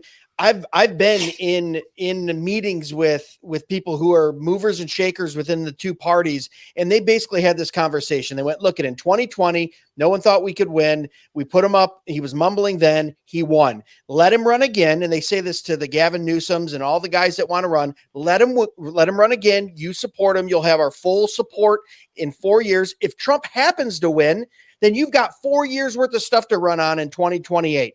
And they just go, okay, we'll just bide our time then. So you've got 20, 30 guys that think they could be president and take Joe Biden's spot, and they're just waiting in the wings. And they don't care about anything in America that's good or bad. They just care about when is it my time to take power. And that's the real sad thing. And it's elder abuse is what they're doing. All the people around him, essentially Joe Biden's team is Obama light. 3/4 of his cabinet is Biden's cabinet. Yeah, Obama has not moved out of DC. He's running that, campaign. So it's like, it's elder abuse from the fact of there's people who crave power so bad that they went, yeah, just throw him up there. And even if he doesn't win, it'll work out good for us in 4 years. Gabe. Knox, you said at one point, I want you to develop this. You said tariffs are terrible. You were going after Trump on that. Yeah, I think that, so one of the things that it took me a while to understand, but mercantilism doesn't really help American companies develop really well, especially companies that can get things at better prices. So one of the reasons that you have tariffs is because you want to be able to control the market and say, listen, if you're a company and you don't buy things from American-made people, then we're going to charge you more on the other side of it if you get it from out of country, right? And so it penalizes a company and says, look, you can only buy American made, but that's not how a free economy works. A free economy works when I can find the best deal to create the largest amount of margins that satisfies the customer's ability to say, this is a good product. Now, when the government says, well, you're buying too much of that from other countries or outside of America, it doesn't matter what country, but outside of America. And then they say, we're going to put a tariff on it so that you have to pay more for it. What they're doing is controlling the market and putting their finger on the scale.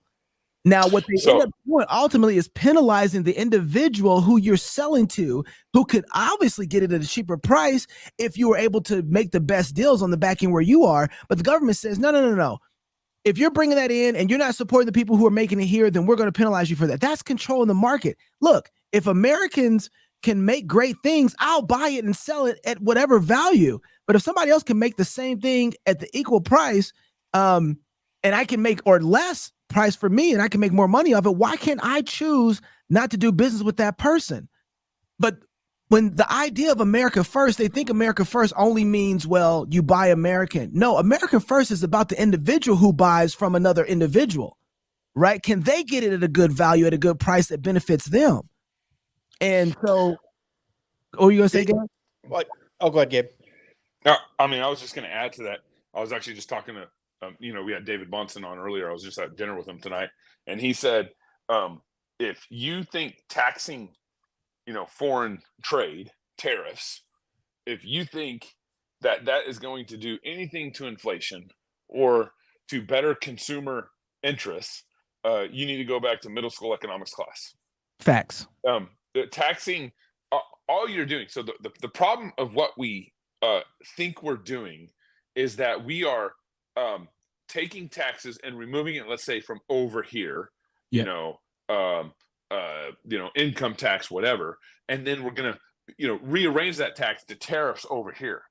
And we aren't making anything better. And in the end, especially when it comes to foreign goods coming to our country, the only reason why foreign goods come into our country is because there's an economic exchange, a free economic exchange that makes it realistic, that makes it viable, and that makes it cheaper for citizens. That's the only reason why this happens, is because it's actually cheaper for China to ship over their electronics than us to build them ourselves. So who loses in that transaction? I just want to say too that exactly. But part of the thing is with tariffs is that it doesn't stop at foreign trade, right? If they're willing to penalize them out there, do you not think they're willing to penalize you in here? And here's a way that we don't think about it: minimum wage. You now have to pay your employee far above what the value of the product is that you're making. Yep. So now you're not paying the employee based off the value of the product. Say, I can afford you to make this product for this price. When I have to pay you $15 or $20 or $30 or let's say 40 to 50% above what the product makes, then now the person who has to buy this product has to invest that much more.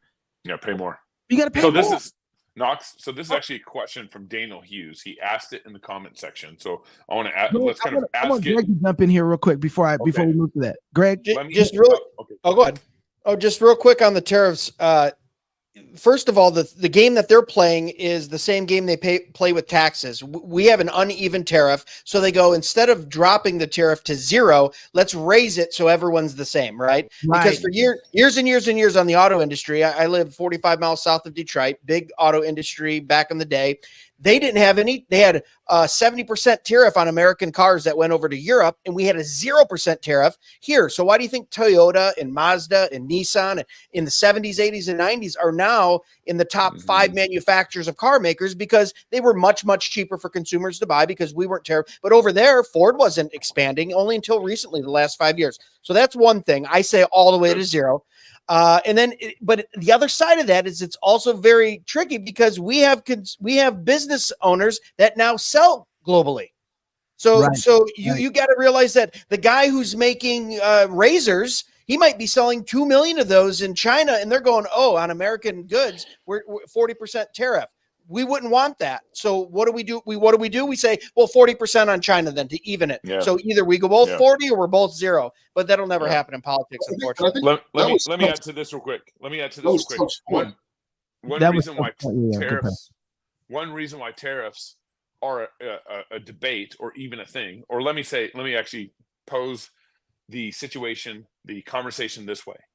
One reason why foreign goods are able to come into our country and compete, let's say, with our DVDs or our VCRs or whatever, whatever you can think of, whatever a foreign good comes into our country, it's coming to our country because it's becoming economically viable. One of the reasons why it's becoming economically viable is because no one talks about this point. It's becoming economically viable because of all the regulations our nation puts on our own current manufacturers.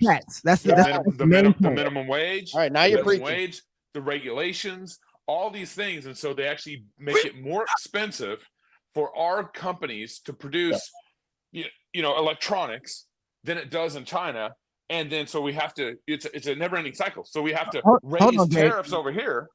We have to raise tariffs over here for this country to ship goods in because we've already raised the cost to produce goods here in our country, and we think we're leveling the playing field when actually we're only screwing the poor in the middle class. Yeah, you're exactly right. And you know why, Gabe? Because look at 2017 when Trump came in and the 2-for-1 regulation. Every one new regulation, 2 taken back. Even if it didn't have the actual physical effect, it had the confidence of the consumer and the business owner going, oh, I'm freer to do what I need to do to make a profit and provide. And that's why the economy skyrocketed. So you're absolutely right on that. I just want to bring up, Pastor, I don't want to interrupt you. Go ahead, Pastor. You're going to say something. No, just that last point that Greg was making a minute ago was, I think, part of what Trump is saying, and I don't know his whole policy, and I'm jumpy about tariffs too, and I'm very skeptical. But I think the point that Greg was making there at the end, which was that if they are currently taxing our exports, I think Trump is sort of saying, well, then we're going to tax your imports, maybe not in an effort to actually have tariffs, but in an effort to get them to drop them in order to actually create a more. That's the point. That's what he did, and they did drop them on some stuff. China went, hey, we need to do something here because we need you to consume. And he said, okay, I'll lower if you lower. And that's how you have to negotiate sometimes with a communist state. Right. So that was my point. Just saying, I think there's maybe a tactical move there that could be prudent. But I also think you're absolutely right.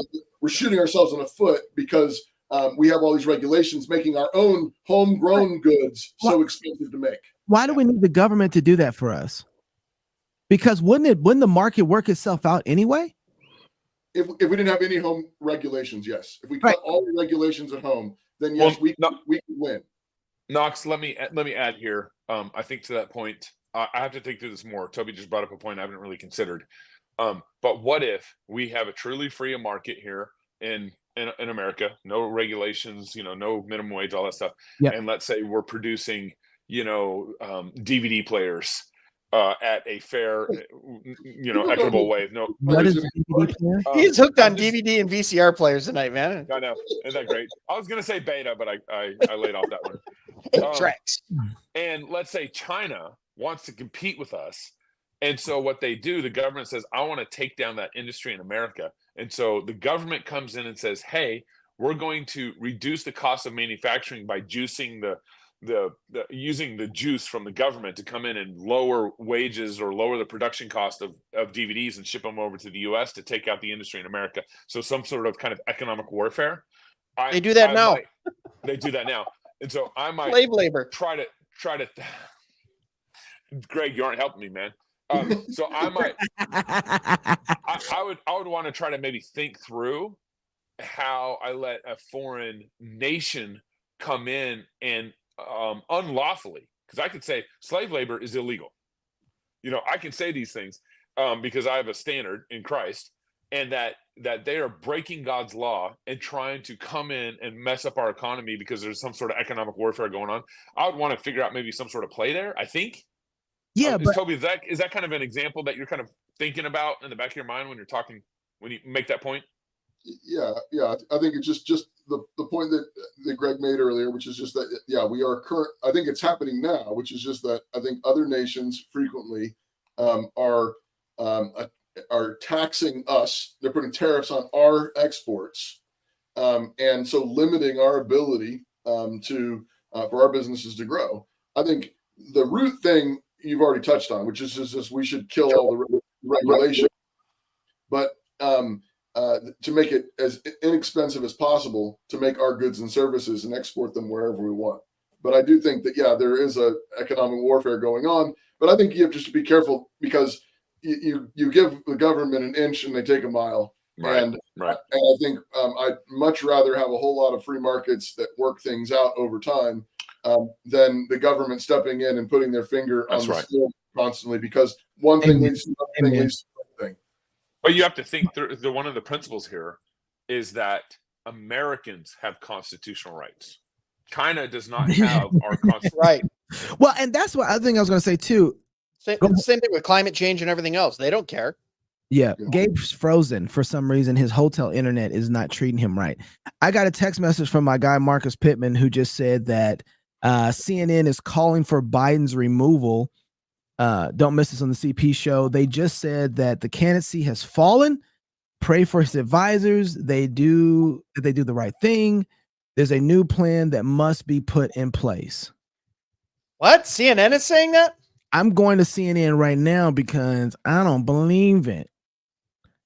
There was rumors going around that they took all the reporters out because there was going to be a medical emergency, but of course that was just internet rumors. It didn't happen, but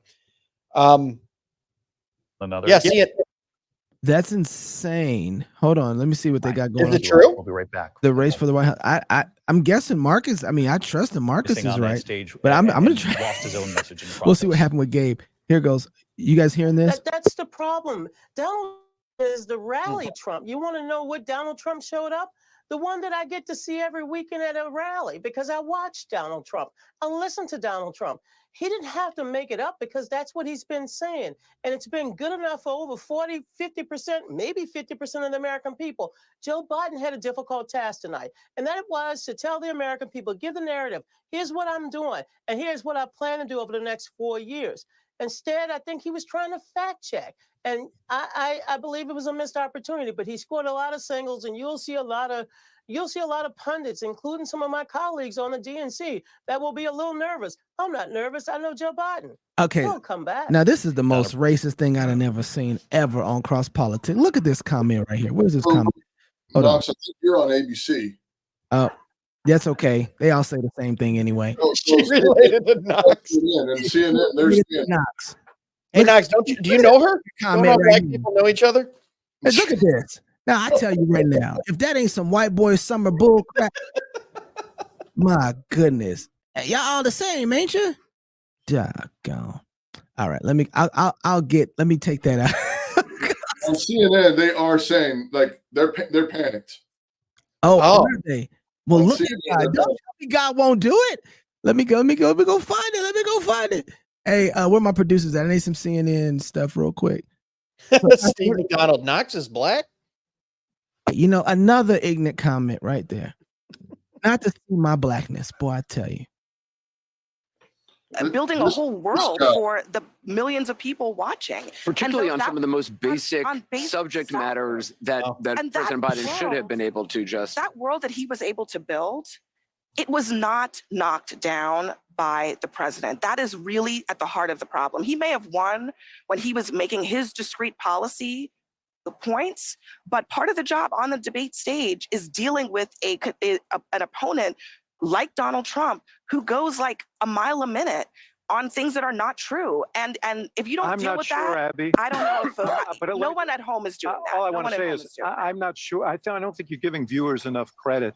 I think what they saw was the Trump that they didn't like. And I don't think he did himself a great service. But I also think we should let voters absorb this and see what they say, right? Let's look at the dials. Let's look at where they are next week. We can make our pronouncements, but ultimately voters have to absorb You're it. going to turn your mics off, guys. Real quickly, on the one thing that David Axelrod is de-evolving into a baby bird. He was completely Okay, wrong. Right, so am he's up I there the only person who's happy that CNN is panicking right now? So what I was pulling up was MSNBC, and this gal saying that she was privy to a bunch of Democrats messaging during the debate, and she says that they're in panic mode. Sure. Is should be. Okay, our producers are back here having a blast with I don't know what, but I'm gonna look at the comment threads right now because I think something about my blackness is being the joke. Anyway,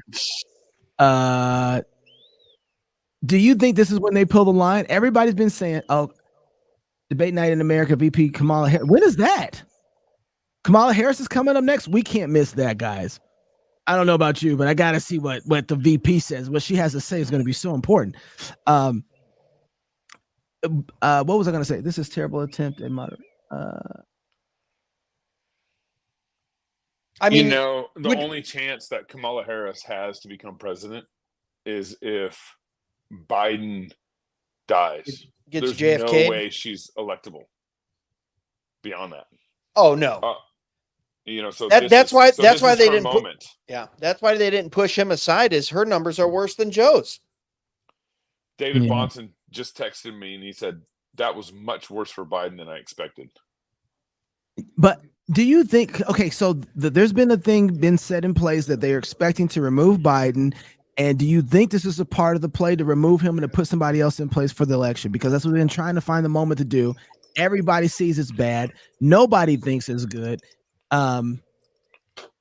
Sources say, listen, I'm gonna tell you guys something right now. I have a personal friend who is the lead attorney for a very famous senator. If I said his name, you'd know who it is. And we text back and forth all the time. And he said a year ago, the party leaders in the DNC were going, we need Michelle Obama. We don't want Biden. And she will not do it. She said, 2028, I'll do it. When after Trump wins, I'm not going to do it. So this has been going on for a long time. This isn't like the last 6 months I went, oh, we need to replace him. A year and a half ago when we were having this conversation, he lives in DC. Like I said, lead counsel for a senator, you'd know. And he's going, yeah, I'm in these conversations all the time. None of the DNC leaders wanted Joe Biden to rerun. Yeah. Mm-hmm. So I wouldn't be surprised if there is a switcheroo. Mm-hmm. Are you kidding me? That'd be the greatest upset ever. That would be a smart thing. You got a brand new candidate. You would have 24/7 coverage. Could you imagine if Michelle Obama or someone like that in that party came? Oh, by the way, it's Biden stepping aside. He wants her to have her time. It would be nonstop until November coverage, and Trump would probably lose. You think so? I think so. If Michelle Obama was put in place? Oh my gosh. You know how many white evangelical women love Michelle Obama? It's true. They're out there in a pyramid scheme, posting their misinterpreted Bible verses and their Instagram inspirational quotes, and they love Michelle Obama, and they love. She would win. She'd get the female vote. Yeah. If no white female women had voted in the last 30 years, we wouldn't have a Democrat president. You know that? White men can't control your women. But enough about David French. Mic drop. Are you serious? What do I know? I'm just theorizing. Greg is right. I think it's Really, absolutely right. Pastor? Okay, go ahead. No, if she jumped in, I think Trump wouldn't have a chance. It would reinvigorate. Oh my gosh. Reinvigorate. Thank you. You've been listening to the Biden debate. Oh my gosh. Yeah, the Dems would go crazy. But I don't know. Do you think they would this late though? You think they would do it? You think they would replace him? I'm just looking at what's on the screen right now on CNN, and they're saying themselves that it's hard to think that Biden should be our nominee. Listen to this. And President Biden, who delivered an address on the anniversary of January 6th and said that Donald Trump was holding a dagger to the throat of democracy, did not seize on that moment and did not take that. So can I just for a moment, because we can hear him, and this is happening right now. So I just in this moment, he's at a watch party. They're cheering 4 more years. He's speaking. What I'm curious about, okay, is does he know how bad this was at this moment? He walked out. Does he know? Good look. This is supposed to be a friend. He doesn't know. That's more alarming than anything. He's not the first president who's had a really. Since we can hear it, why don't we listen to a little bit of it? Okay. Oh my! Head to North Carolina. All right. Thank you. Does he have a DJ behind him? I want to go home with you. I want to go home with you. Oh my goodness! Oh my goodness! DJ Sniffy. DJ, giving the mic back to. All right, so there he is. Thank you. The rousing applause. She's like, that let's party. get out Like, what are you with this? A third that vibrant or vigorous inside the debate body. Yeah, I mean, I think fundamentally, I think a lot of Americans saw Donald Trump they recognized tonight, right? His mannerisms, his quickness in his response, and as you talked about, lies and information that was incorrect. Unfortunately, they also saw a Joe Biden maybe they don't recognize. This is not the person who was quick on his feet or fast to parry or to respond. CNN is bought and paid for. They would not be talking this way unless they know something or they're pushing towards an agenda. Something is going to happen. This is crazy. Insane. I mean, the Democrat. One of the things I know about the Democrats is that they stick together. They do not break up. And if they all are going this direction, that's where all the talking points are right now. Yep. Something's happening behind the scenes. Bro, Greg, if we get Michelle Obama, I'm coming. I'm gonna toilet paper. Your house, bro. I didn't say it, dude. I didn't. No. Now, the thing is that if it is true that Michelle Obama, and I've heard the same thing, Michelle Obama is not interested in then that means that what you're likely to get though is like a Gretchen Whitmer or a Gavin Newsom or somebody like this that I don't think will galvanize the base like a Michelle Obama would. Right. I'm saying Michelle for the Dems, she would be their best candidate. Right. But if she's not interested, then they might, and they have to replace Biden with somebody. I think that there's a pretty good chance that you end up with somebody who maybe doesn't have as good a chance against Trump. Agreed. That's a good point. Are y'all happy with Trump right now? I mean, no. I mean, I still my whole assessment. Yeah, who are you texting? Why are you texting right now? I mean, you don't want to know who I was texting. Tell Michelle that you're busy. Oh my gosh. You'll know who I'm texting if he comes into the show. Let me just put it that way. All right. I think Gabe was right when he pointed out he was a populist, and when he started answering the abortion question and everything, you can see straight through it. You were exactly right. I want to hear from the comments. People who are watching this. We got 3,200 people watching right now. I want to hear from you. Are you happy with Trump right now, and why? I want to see a problem. Trump is not the guy either. Yeah, Shane, I feel you. I want to see it on the comments. I want to know if you guys are happy with Trump right now. If you are happy with Trump, please, I want to take one thing off the table for you to talk about. It can't be because you just don't want Biden. Give me another reason. Give me a positive. Well, I'll jump in. I mean, he was actually, coherent on some issues. I think some of the stuff on foreign policy is reasonable. His point about Putin, he did not lose any he didn't allow Putin to invade anything in Europe while he was president. That was a reasonable statement, true as far as I know. His point about unchecked immigration, I think, I don't know what Trump is going to do because he didn't do as much as he said he was going to do the first time around, but I think he hit that. You see the comment here? Heath Sanders says, happy? No. Comfortable? Uh-huh. Yeah.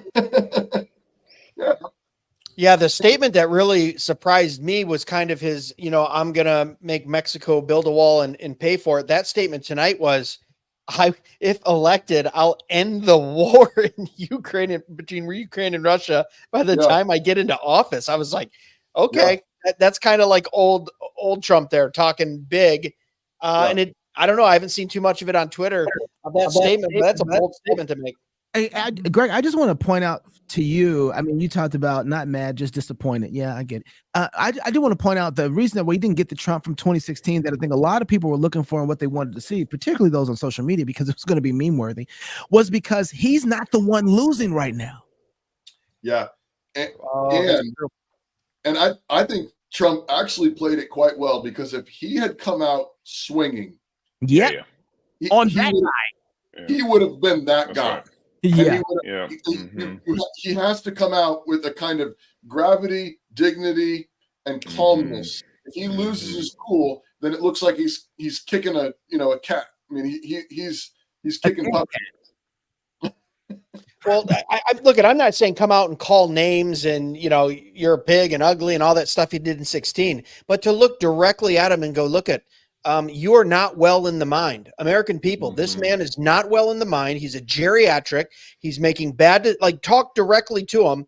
I thought that, because he did some of that with like Jeb Bush in 16 and with Ted Cruz, and he would look at him and go, you're not that guy, not necessarily call the names, but no, I think overall he did good though. I mean, you would hope so. I mean, I know I make fun of Biden and I'm not a fan and would never vote for him. And he stands for everything I'm against everything I'm for. But man, there's a little part of me that has some empathy, like compassion, like, dude, this guy, or maybe not, maybe this is his judgment for a life in politics where he was racist and kills babies and does all those things. Then this is his judgment. He gets trotted around, hyped up on drugs. Oh, I'm getting some latency there. And are you guys hearing that or no? Yeah, I'm hearing. Gabe, what is that? Uh-oh, everyone's. There we go.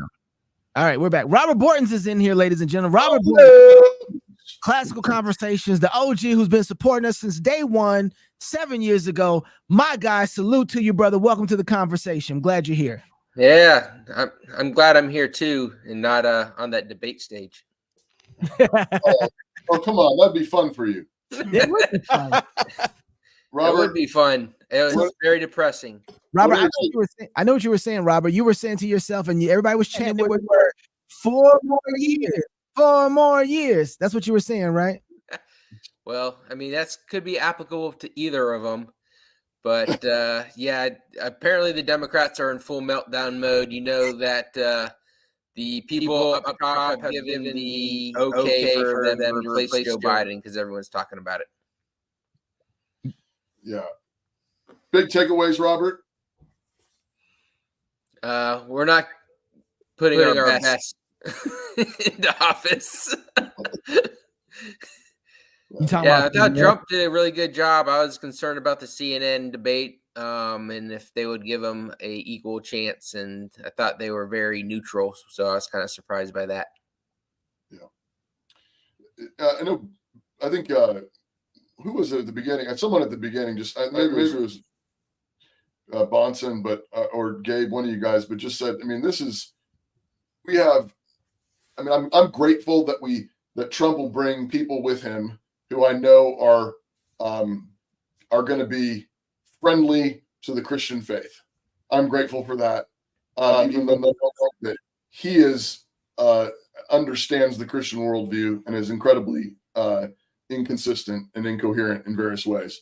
I'm grateful for that, and at the same time, I do think there's a measure here where you get the leaders you deserve, and that means that a whole bunch of this, what we witnessed, is a measure. This is God's judgment.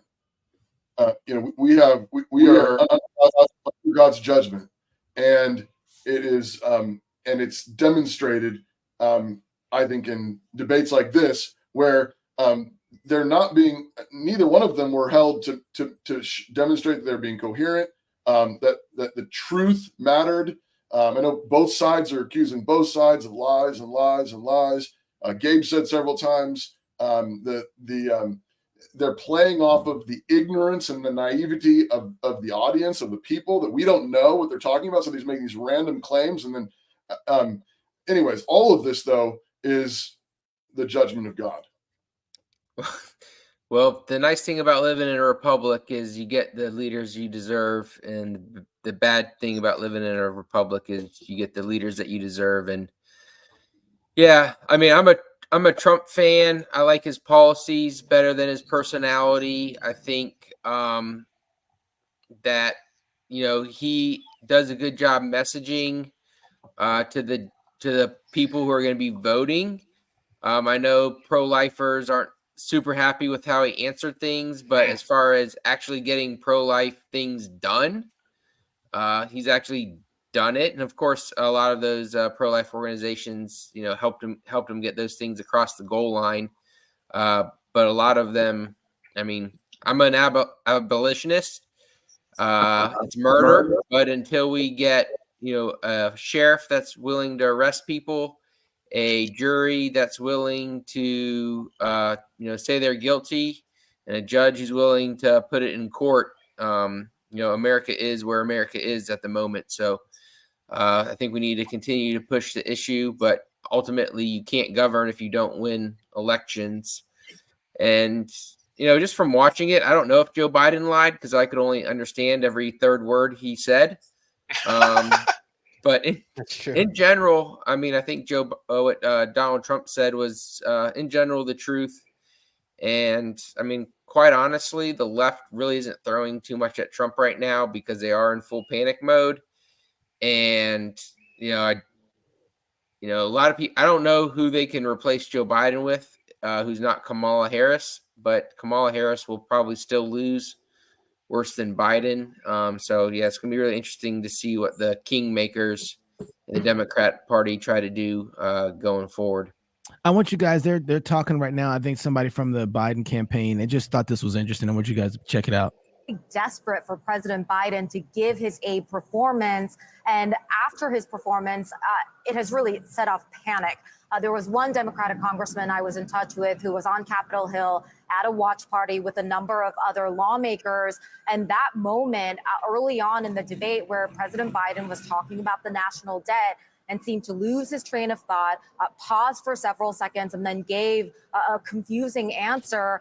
He said that when that happened, the entire room was just completely silent and in shock, and that this member's own reaction was that he wanted to jump off of a bridge.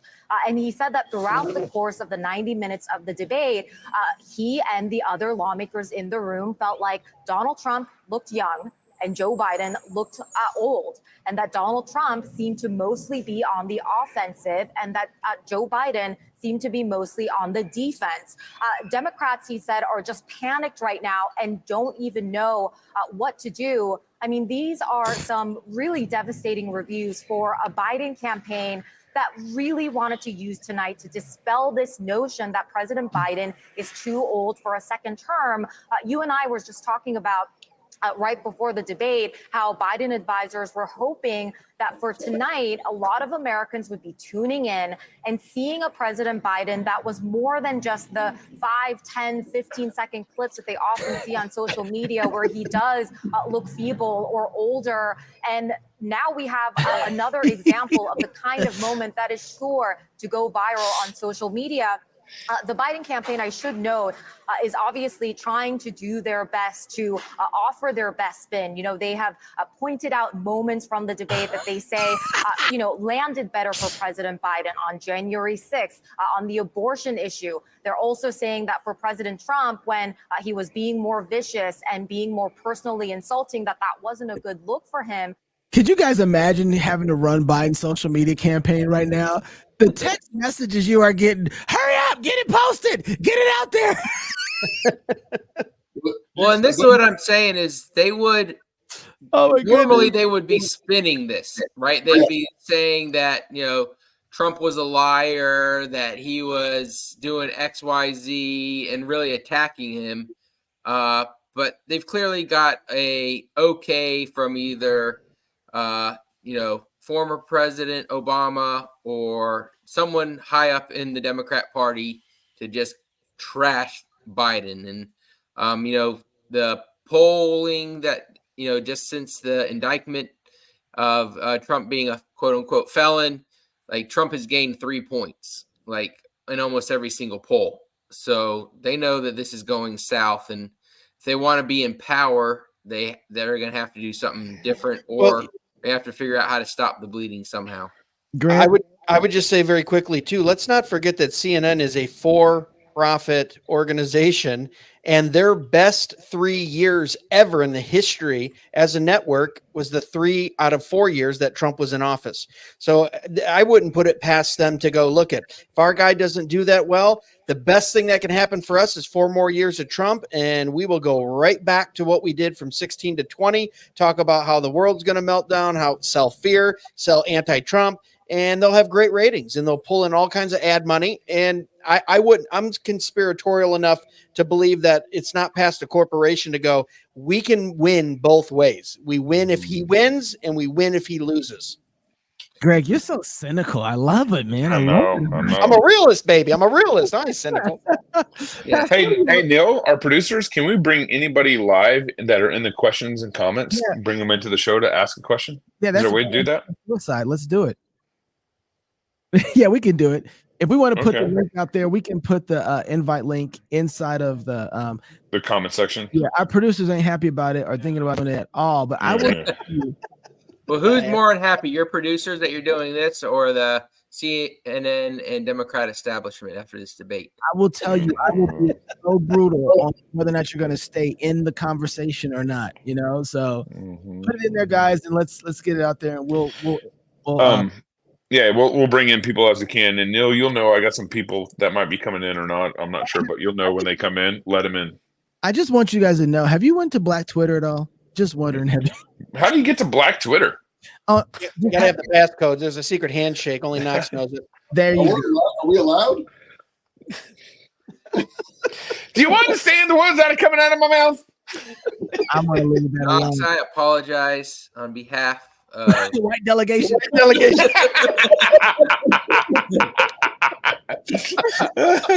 you know what, Robert? You just became more endeared to me just off of that right there.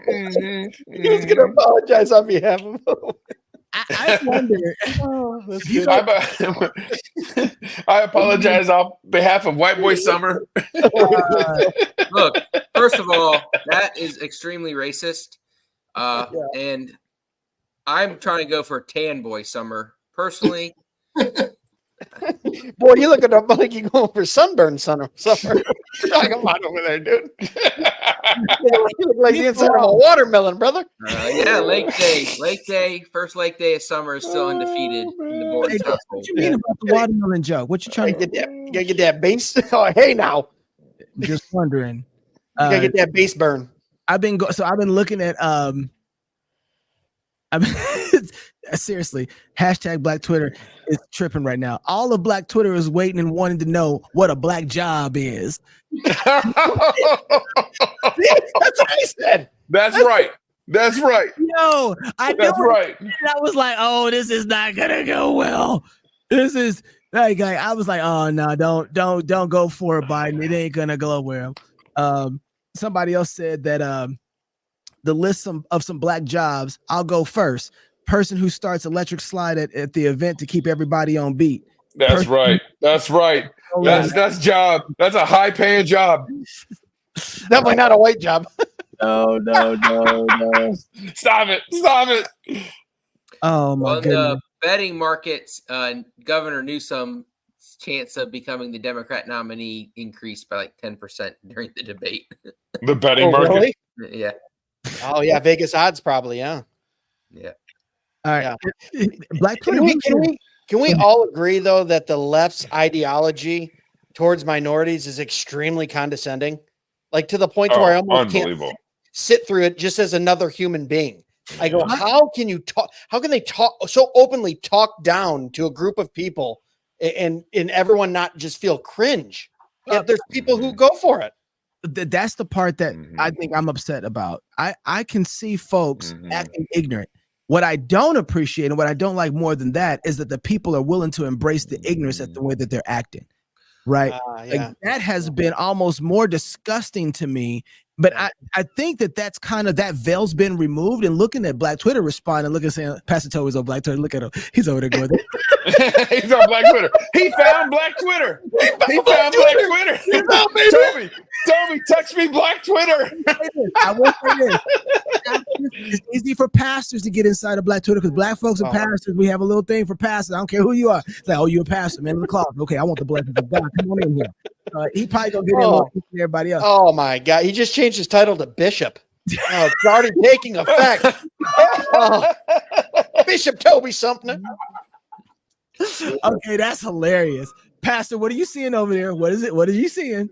All this, well, what you're talking about, black jobs, like they're going off. They're going off. Yeah. That's what I appreciate right now, because I think there was a moment in time not too long ago where some of that stuff would resonate, but now it's like, whoa, wait a second. Are you really trying to talk to me like that? Yeah. Well, it's kind of interesting because it's kind of reminds me of the abortion. And if you look at like the polling, like white liberal men have a more extreme position on abortion than white liberal women. Like white liberal women don't think abortion should be into the third trimester, but white liberal men do. And so I wonder on the, the black jobs type thing, and the black people don't know how to get IDs, or Hispanics don't know how to get IDs. Don't know how to use a computer. That plays well, not with the African American community or the Hispanic community. It plays well with the white uppity liberal, PhD community.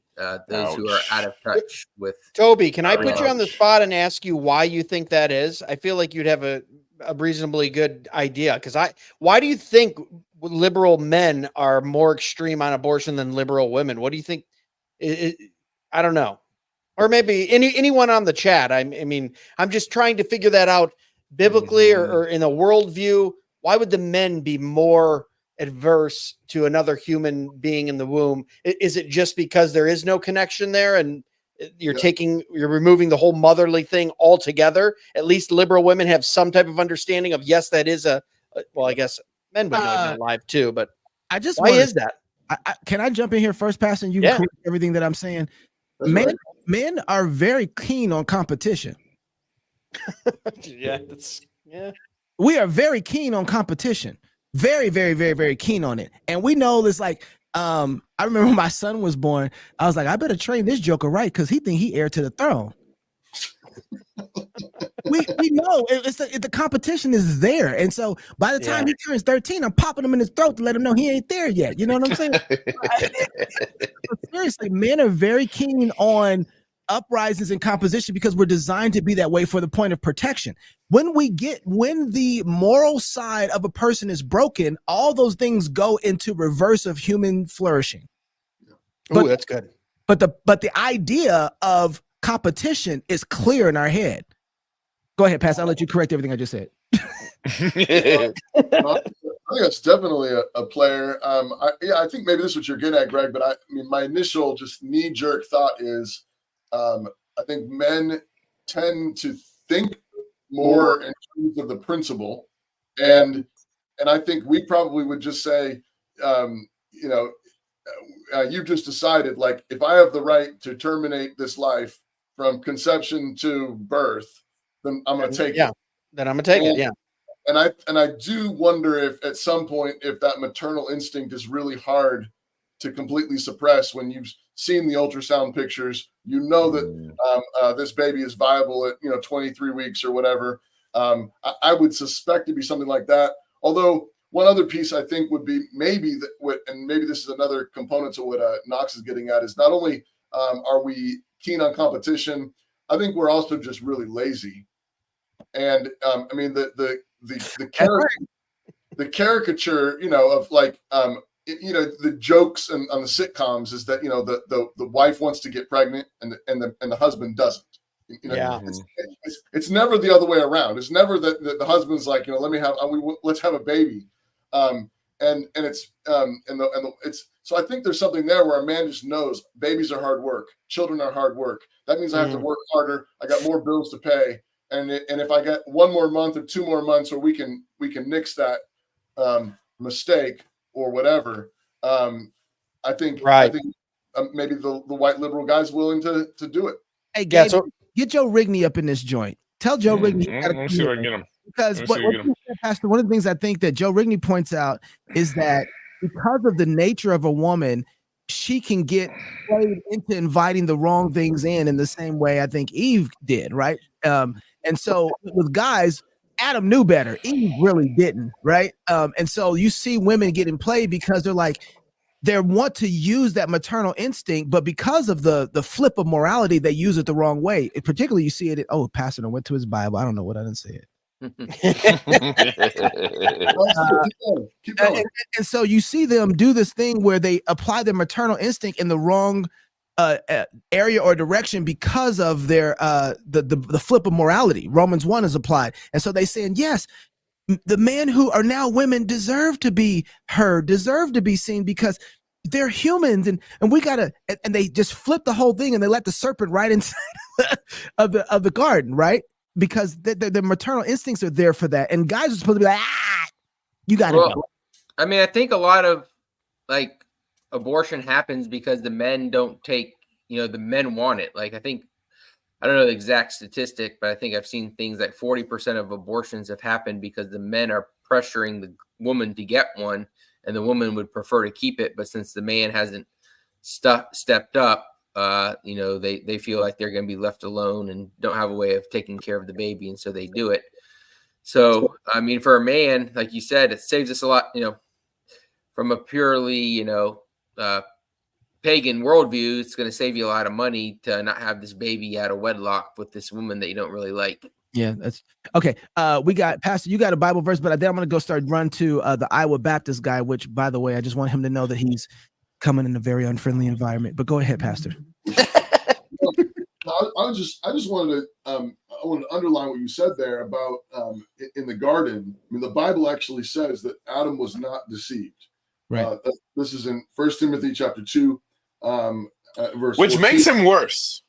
Right. No. So he's responsible, Yep. but he did it with his eyes wide open, which again kind of lines up with what you're saying there, Robert, in terms of like men being willing to go a lot further. Eyes wide open. Adam was not deceived, but the woman being deceived was in the transgression. She was deceived. Right. He was manipulated. She was lied to. She believed the lies. But Adam wasn't, which makes him worse, makes him culpable. He's the one who's supposed to protect her. And I think that's, where part of the whole mess we're in. Like, how do we get to this place? Yeah. This is the pattern all through history. Is there are lies and men refuse to contradict the lies. They refuse to say these things are not true. They refuse to stand up and protect their daughters, their wives, their children. And it goes back to Adam. And we make excuses, right? God says, what happened here? And Adam says, it's the woman you gave me. And so I think, that's one of the places we have to repent as men, is saying we are not going. We're going to stop living by these lies. We're going to stop listening to these lies. Because I think a whole bunch of men in this country know this about a lot of things. We know we're being lied to, right? And we are putting up with it because it would be too hard. We say it's too hard. The women won't like us. That's right, Toby. All these things, and it's easier for me to just have my job. I got my porn, I got my beer, I got my booze, I got my buds, I got whatever. I can do my thing. And it's easier this way, and I think that's a central part of that's why we're doing our conference in Fort Worth on repentance in October. Prodigal America that we need to repent, and that's what's got to happen. All right, we got to let a Baptist in here because I think everybody else in here is Presbyterians, and we just want to make sure that we have equality I gotta say this to everybody who's waiting right now on the line. If I don't like your question, it's not that it might not be good. I'm gonna get rid of you. You have the power to boot. I'm just gonna have the power to boot. So we got an Iowa man who's is Iowa Baptist. We're gonna add him to the conversation. What's up, bro? How you doing? What's your question? I'm gonna give you 15 seconds. You got until the timer goes off. All right. Well, it's well, with an intro like that, there's no time to. All right. It's good to see you guys. I can't stand whenever these politicians go on there and say worst president in history. It's like you've never heard of Buchanan, you've never heard about the Democrat named Roosevelt. So I want to know your perspective on that. Do you think it's ever too soon to judge a president on being the worst one ever? Which I agree. Yes, Biden is absolutely terrible. Did I get it in on time? No, you didn't. That's what I was hoping you would. It have muted me. Turn off those green lights. Where's it? Beep, beep, beep. Greg, you go first. What was the question? You lost me at Baptist. Yeah, that usually it goes that way. As R.C. Sproul once said, it's now a fair fight. Oh, don't come in here and start quoting R.C. Sproul. Oh. I love Sproul. No, the question was, I want your opinion on whenever politicians say worst president ever, and it's like they're not even out the door yet. I think you have to give it some time, but not much though. I think you after a first term, I think you could see it within probably 4, 8, maybe a decade, at least one generation, because you can see if the policies that they enacted, actually take effect. I think for my money, Woodrow Wilson was probably one of the worst presidents we had with what he enacted in turn of the last century. And come on now, I mean, it's a lasting effect on our country over the last 100 years, but yeah. I think you got to give it a little time. I don't think you can do it while he's still in there. Yeah, sure. Valid point. I agree. FDR is right up there. I think FDR. Oh gosh, George Bush Jr. LBJ created a whole new constitution. Abe Lincoln, it created the federal powers that created the culture that we now have under abortion. I mean, when Biden kills 60 million babies, then maybe we can talk. Sure. All right. Hey, what's your name, brother? My name is Ryan Austin. I'm a pastor of a little church in Northwest Iowa. So if you guys are out this way, come on by, and I doubt anyone would ever come this way. But you're more than welcome to come hang out here. Wow, bringing the endorsement for your area. Come on. No, Northern Idaho's legit. Come on now. It is. I love it. I've only been here for 2 years, but everyone's been absolutely wonderful. A lot of the places in my area got flooded out recently, so keep them in your prayers. It's been hard, but yeah. Well, thanks for the question. That was great. Yes, sir. Appreciate you, brother. Hey man, we gotta get Jeff Fisher in from Maryland. I know. Our boy Jeff. He's been patiently waiting. From Maryland. Come on now, what you got for us? Love you, Jeff. You still got guys. I got a question for Jeff. Is he going to vote for Joe Hogan for Senate, or is he just going to leave that blank? You know what? I hate even thinking about pulling the a voting thing for Hogan again. He doesn't pretend to be a Republican. The Republicans are only supporting him because they will give them the counts they need to make decisions on committees and things like that. He'll never vote with them, Wow. So they know what they're getting. They're getting an R in a chair, but they're not getting an R in a vote. Yeah. Oh, I don't like that. Man. All right, Jeff, you got 15. And just so Jeff, what you're saying, if people are watching and don't understand, is you're saying they can stack the committees that way. So, correct. If you have control, you got 4 Ds and 5 Rs, or 3 D, 3 Rs and 2 D. So that way you stack it, and he doesn't vote for you, but you now have a majority, and under the committee rules, you can do things that you couldn't do without the majority on each individual committee. Correct? That's right. Correct. All right, Jeff, I don't want to take your time away. Go ahead, Jeff. You got 15 seconds. No, just wanted to say, from those of us that are a little bit older, and have been watching a lot of things happen politically for many years, and you guys know me, I'm working inside the Beltway. I work with a lot of committees and stuff. What do you think is going to be the play for the Democrats to? they've painted Trump the same way over and over and over again. Is there going to be anything new to their story? You know, I know we've talked about them having a different candidate, but is there going to be anything new to the way they're going to paint this? Oh man, I don't know how. I think the felony conviction is their best attempt. And I think they're trying to throw everything they got at the wall. It's their best attempt if they want to lose the black vote. Can I just say though, I don't think they understand that we don't care. Yeah. Right. That's the thing is like, you have done such a poor job in the last 4 years of trying to convince people that you can create human flourishing, that no matter that Trump, however bad you might paint him, we just don't care. We don't want you anymore. And it doesn't matter what racial group you belong to, what environment everybody's saying, we just don't want you anymore. And I think it's part of what the Democrats are seeing. It's part of what they're understanding. And they're trying to say, the mob has turned against us. Let's make sure we're on the side of the mob. And it's undeniable at this point. So, I mean, yeah, they're going to try whatever they can to pull out their bag. They always do. I mean, so I get it, but I don't think that they understand where people really are. We just don't care.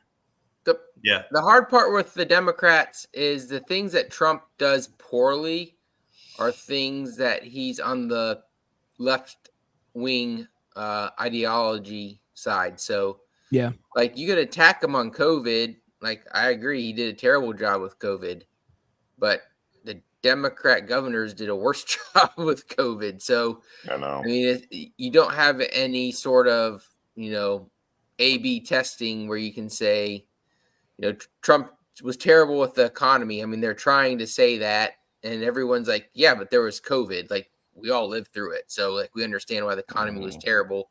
And we all know that we had the best economy in our lifetime before COVID hit. So the hard part with them is the things that Trump did extremely poorly on are things that they did even more poorly on or things that they generally agree with. So it's hard to attack their own talking points. Well, last point for me, you guys made the observation that, you know, corporate America figures out how they can win one way or the other. It's certainly true for all the Beltway bandits around here. You know, they give money to both parties. They know they're gonna play out what they need and that they're gonna win either way. You know, in revenue. So I already see that kind of playing out, and including some of the way the budget things are going for big programs, big contracts, big stuff that you know federal contractors like me go after. So. It'd be interesting. Jeff, appreciate you, man. Thank you for joining us. We'll see you soon. See you in Fort Worth? Are you coming to Prodigal America?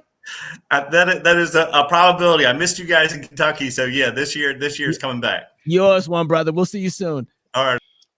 I just want to say I see William Wolf in the lineup. My guy is here. I'm looking forward to seeing what the Christian Prince himself is. So I just texted William. We should bring William in. Joe, don't worry, we're gonna get to you. Hang on 1 second. Let's get William in the room real quick. Joe, you look suspicious. I just want you to know I don't trust you. You don't have any and anybody who doesn't have facial hair, I feel a little concerned about. So we're gonna go with William Wolf here. Unless you're gonna go get a wig or something, put on your face, Joe.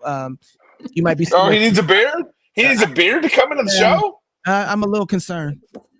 I mean, seriously, I'm a little concerned if he doesn't have a beard. I haven't shaved in 2 days. William, what's up, baby? How you doing? What's up, guys? How's it going? Doing well, dude. Talk to thousands. What do you got for us? Okay, so we just watched the debate. I'm sure you had a chance to watch the debate. You know, what are your first initial thoughts to the debate? Yeah, I mean, first of all, I want to say that a large chips and guac at Chipotle is $8.20.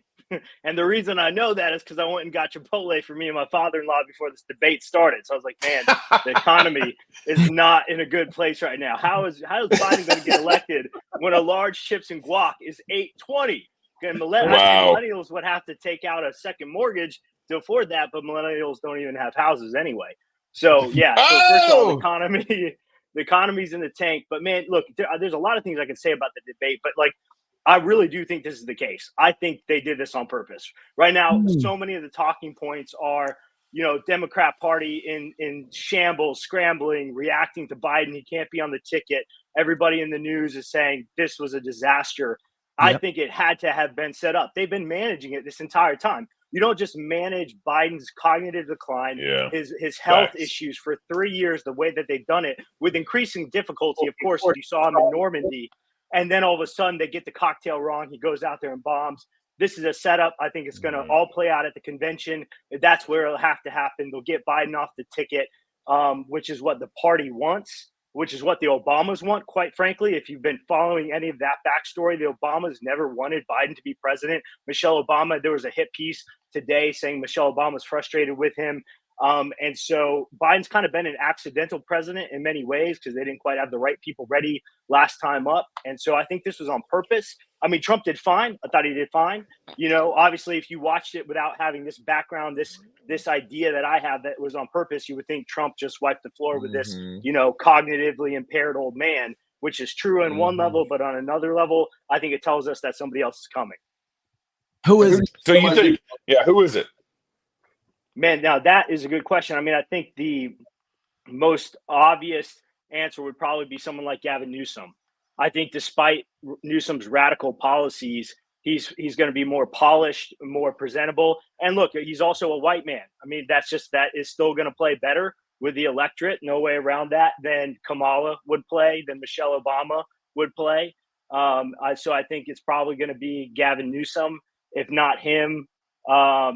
Maybe Michelle. Hey, but my money would be on Gavin. William, do you underestimate white guilt? Do I underestimate white guilt? As in, like, Dems not voting for a white guy? I'm just saying, like, you got Michelle Obama. All of a sudden, we saw conservatives go Obama, and when he ran. Yep. So I'm just wondering, like, do you underestimate just how guilty white folks might feel to run a woman who, I mean, there's intersections, bro. She's woman, she's black. Well, she could be a man. We don't know. Knox, I think actually that's a good point, man. But I would say that I think it would probably be more on the woman side of it than on the black side of it. I'm just not sure if the electorate's ready there yet to elect a woman president. So I think they probably feel safer going with Gavin. All right. Appreciate you, man. Thanks for stopping in. Always welcome on the show. Keep us posted. Unless you want to just hang around. You want to hang around? I don't know what your time frame is. I want to say a couple more things. I mean, get to other people, but I'm on. You do. Hey! I'll actually respectfully disagree that Newsom will be the person. I mean, I think it's Gretchen Whitchen in Michigan because they need the Rust Belt. I think Newsom's not going to play well in the Rust Belt with all of his green energy policies in California. I mean, he's a slick politician, good-looking guy, but I think if the Democrats want any prayer of winning this election, they're going to run Gretchen. Are you on there, Knox? I can't hear you. Oh, he must have muted himself. Knox muted himself. I think the reason why CNN is even talking like this is I just got a hold of a clip of part of Biden's speech tonight that they edited out. Listen to this, you guys. Yeah,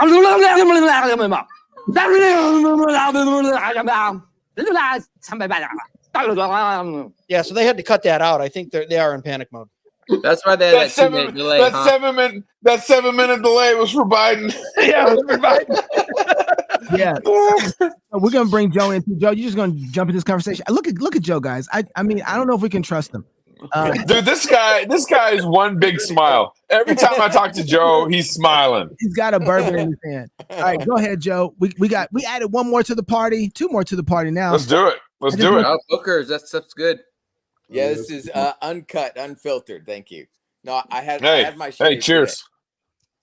Today. Hey, you guys know I'm a shameless plug because this is Joe's not coming on for this, but he's one of our supporters. He's one of our corporate partners. He's, I gotta be careful how I talk to Joe then. No, you can say whatever. Okay, we can say what we can. Joe, I just want to say we can lose his money. Okay, Joe, I just want to say, could you not drink from the bottle again? That did not make us. Between my audio drop, comment section just blew up. Lowering the standard of this. We got Baptist here, man. That is. I was about to say, I trust that's grape juice.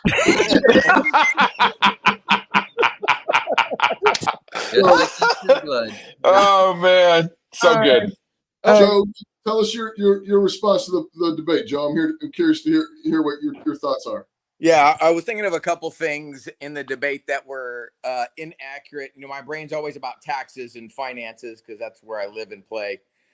In that, coming back to the stimulus plan, the original stimulus that Trump was trying to do was actually no pork. He asked the Congress no pork for the stimulus, but the Congress was all about the power in their pork, and they wanted it included. And so he couldn't get it passed without that. And then Biden saw that, oh, more pork, let's go. And he jumped on that train. And so they both did it. But I just wanted to say the original one he was trying to do, just some money straight to the people who unfortunately got sent home for jobs.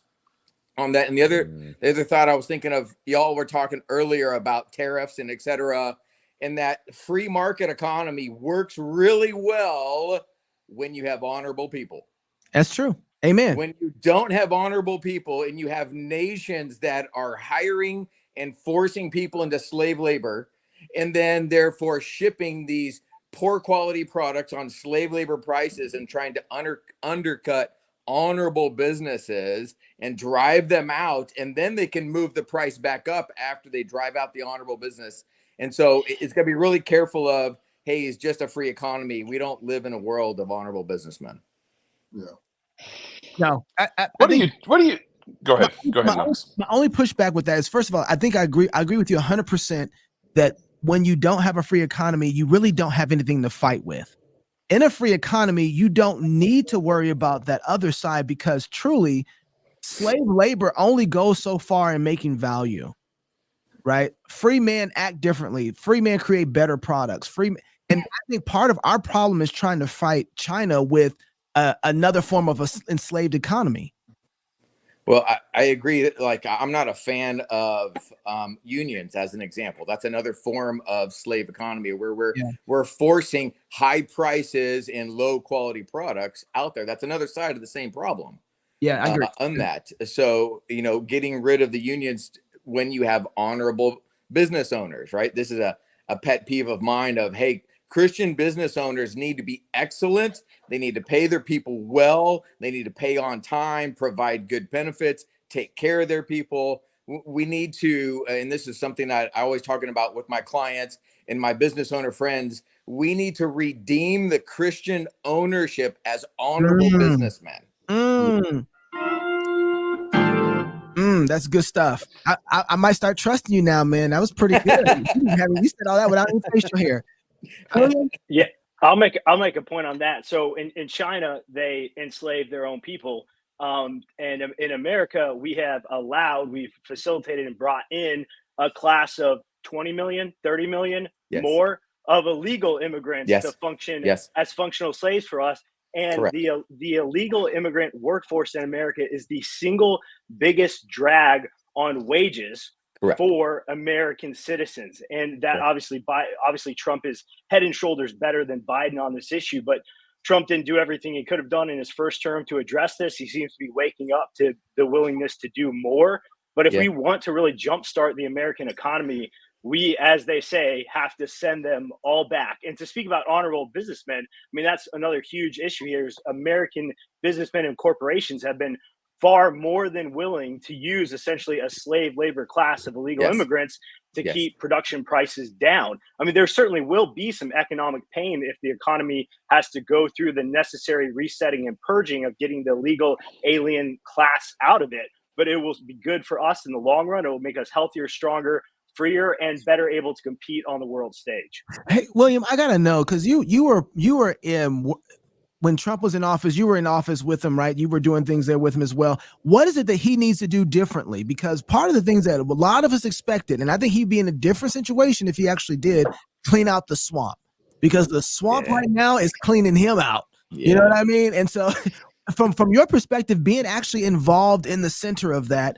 what do you think he needs to be doing if he wins again? What does he need to do in his first year?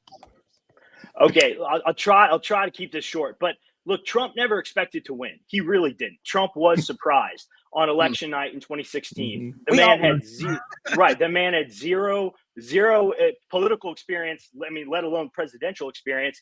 And so by default, by just the force of the Republican National Committee establishment that came in with him, he was ill prepared to actually fight the swamp, because he soon realized that a lot of the Republicans were the swamp too. Right. And that's who he kind of staffed his first administration with.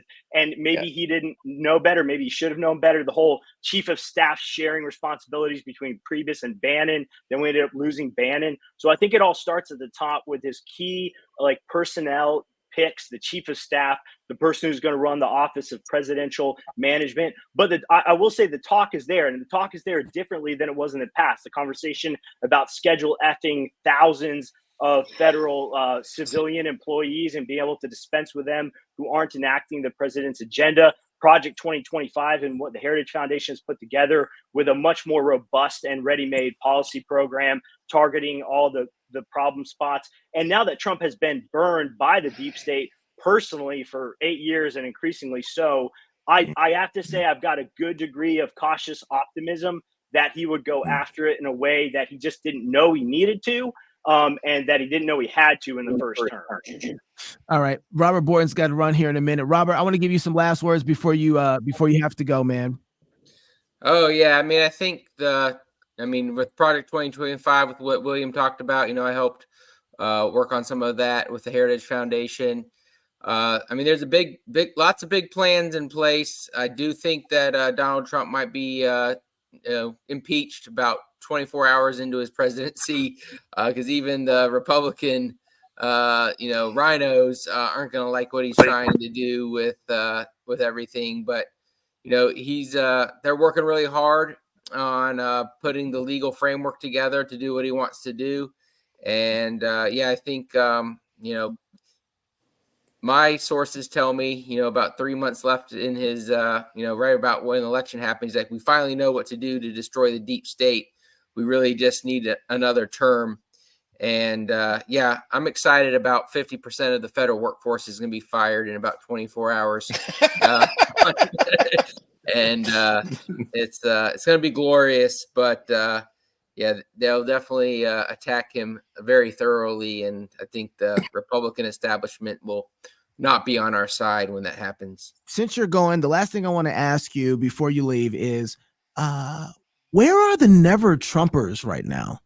I think the Lincoln Project is still around, but but they've been molesting kids, so it's kind of hard to remain around.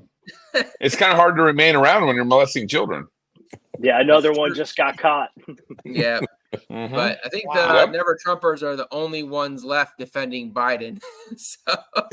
Oh, all right. That's where they are. Wow. Thanks, Robert. Appreciate you, brother. Yeah, thank you guys. Get some sleep. Yeah. Yeah, it's midnight here. Go ahead. Really quick, I would just agree with William too, and add it's going to be a lame duck presidency. It's his second term if he wins, so he can do a lot more things, knowing constitutionally he can't run again, and that's what a lot of people hope for in a second term to begin with, because you're fighting against a deep state. You're not in this country. I don't even know if you're in charge anymore as president. You've got 200, 300 deep state bureaucracies, bureaucracies that can control you, that have dirt on you, that do all these different things. And, but second term could be very different. And I would be, same as William said, cautiously optimistic that something will get done about that. So here's my best take. Okay. Trump did not really drain the swamp in his first 4 years. I mean, he did a couple things to drain the swamp, but he really didn't drain the swamp. In fact, the FBI director was appointed from Trump, and that's going after him right now. There's a number of appointments that are actually turned on Trump right now. So he didn't really drain the swamp in any significant way. I agree. But my best take on Trump is that he was waiting for the last 4 years of his presidency to really do everything that he wanted to do. Now, some people think this Trump was just incompetent in the first 4 years, going to repeat that incompetence in the next 4 years. That's hard for me to believe. If you make as much money as Trump, if you've been as successful in the business world as Trump, it's hard to believe that he's incompetent. But I could. My best take is that I think Trump was saving all his chips really for the last 4 years. William, yeah, I got a thought on that too. On the Please. first 4 years, and that's well, Trump actually, man, I think this is a positive feature of Trump. Like, Trump actually is a surprisingly humble individual in terms, like, he'll take counsel from people. I mean, kind of one of the things is Trump goes with the last person in the room, right? So be the last person to get his ear on a decision. But so unfortunately, Trump just got such bad advice from some really top people, from Priebus, from General Kelly, and from others. When things finally started to change, I would say, is when one guy in particular, Russ Vought, got closer and closer to the top. Russ was he was the deputy director of the Office of Management and Budget, and then he was the director after Mick Mulvaney moved on. And the Schedule F and the tax that Russ took on CRT and wokeness towards the end, that was coming from Russ. And look, Russ, I know, would be in the running to be chief of staff. I've also heard that McCarthy would be, which I think that would be a disaster. So we need the right people around Trump. And I think it will get done, because he'll hear that it can get done. He's got to hear from the people, I can do this. A little pushback there on that, William. I think your analysis is correct. I'm not pushing back on your analysis, but what I want to push back on is the fact that, like, if I won presidency, I already know who my counselors would be. I already know who my Fab Five would be. I wouldn't all of a sudden be getting into the White House and trying to feel my way around the room. I would be very thoughtful about who my, let's say Fab Five are. And it's a little weird that I agree with you. You're the second person that said that line to me today, that Trump listened to the last person he counseled with. He sought counsel from a lot of people, and the last person he talked to was the one who's, he would listen to the most. So you're the second person that literally said that to me today, which is kind of funny. But I mean, if I'm at that level, I should already know who's going to, let's say, carry the weight of my counsel with me. So it's kind of funny. I mean, you're the second person that said that, but it's kind of funny that Trump is maybe operating in that way. Can I just say something really quick, and maybe William can agree or disagree with me? The only thing I would say with that, Gabe, is also he's walking into a federal government with probably 200 to 300 people that have real power over their departments, because it's so big. I was down at the White House in 2017. Trump's administration invited all county commissioners and mayors, and I was selected from Michigan to go. I met with 24 cabinet members, and I was overwhelmed at 24, and every one of them had a story of what they affected. I mean, from where I want internet to go to what farmlands can be farmed. And so you're talking about Trump coming in, you're saying Fab Five. He's dealing with probably 200 people that have some real power over some part of the government. I think that takes some time to change as well, too. And maybe it is firing, but I don't know, William. What are your thoughts on that? Yeah, I mean, on that's where it's like you're not just having one or two people, particularly when you get the whole cabinet together. You've got sort of these people are supposed to be acting like they're little presidents, right? That's why they're, the Secretary of State. It's supposed to be like the president over here, or the Secretary of Defense. It's like the president over there. And so when you get all these people together, then Trump is listening to 15, 20, 25 voices over different policy issues. But this, again, is where the two biggest positions that if he gets in, he can't get wrong are Chief of Staff and the Office of Presidential Personnel, right? Because those are the people that have got to be completely right, all on board, and we need the right people in those positions. So do you think, Jeff? Hold on one second, Joe. I know you need to run, so I'm going to give you the last 30 seconds here before you go, unless you're just ready to salute and go. No, thank you, guys. Good to talk with you. And Toby, from one OPC kid to another, good to see you. And that's from a fan of Joey Pipa to a fan of Joey Pipa. Oh, hey, that's salute, brother. Appreciate you, man. Y'all take care. Bye, Joe. Good talking to you. Gabe, what were you going to say? I don't remember anymore. Good. It was probably my best point yet. I'm sure it was. Pastor, you've been quiet over there, and you've had your Bible open in your lap. What you been thinking? Oh no, I've just been enjoying this. I didn't have it. I'm still at Adam was not deceived, but the woman was deceived. This is like a proper exegesis. You don't skip anything. You know, Toby's like John Calvin after he's been kicked out of Geneva. He comes back, he gets up in his pulpit, and he's like picking up where I left off. Exegete scripture. Well, guys, I want to say this real quick before we go, because we have so many people watching this right now. This has been today the most successful live stream we've ever done, with almost 3,600 people viewing at this moment. And so, William, look at you just come running in here and taking out. You just got right in front of the parade and started leading it, didn't you? So I want to say thank you to everybody who is watching, who is streaming. This has been fantastic. You guys have allowed us to be able to entertain, enjoy, and complain and whine and then repent all together with you. I do want to say one thing, that we have the conference coming up in October, and this was so good to kind of prep us to think about how we want to continue all of our shows up to the conference. There's 16 things that we laid out, I think, the last show about where areas of that we need to repent at in America. And one of the things that wasn't on that list explicitly that I think we really do need to make explicit, because it was the theme, once again, of everything from everybody's party, which was this maternal, paternal aspect of our government. And you get that when there's a void of real fathers.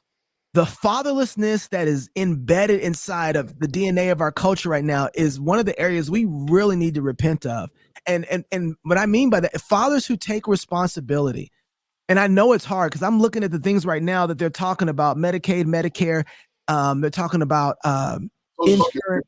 Childcare, insurance. All these things are things that are actually in the economic, the home law, the house law. That's our authority. That's our places. And then, Greg, you were talking about men and kind of their failure. Pastor ended up going to expand on their failure to want to take responsibility in the moment around abortion and around taking care of life. It's not just, this is why the abortion is so important. It's not just abortion. It's everything. If we're not going to take responsibility around life, we're not going to take responsibility around the life of our parents. We're not going to take responsibility around the life of the economy of our family, our wives, and our children. We're just going to drop the whole ball. And one of the most major areas we need to repent of is not being good husbands and fathers and men in our society. And it just showed itself so vast in the whole debate. It's like, this is one of the areas that father hunger creates.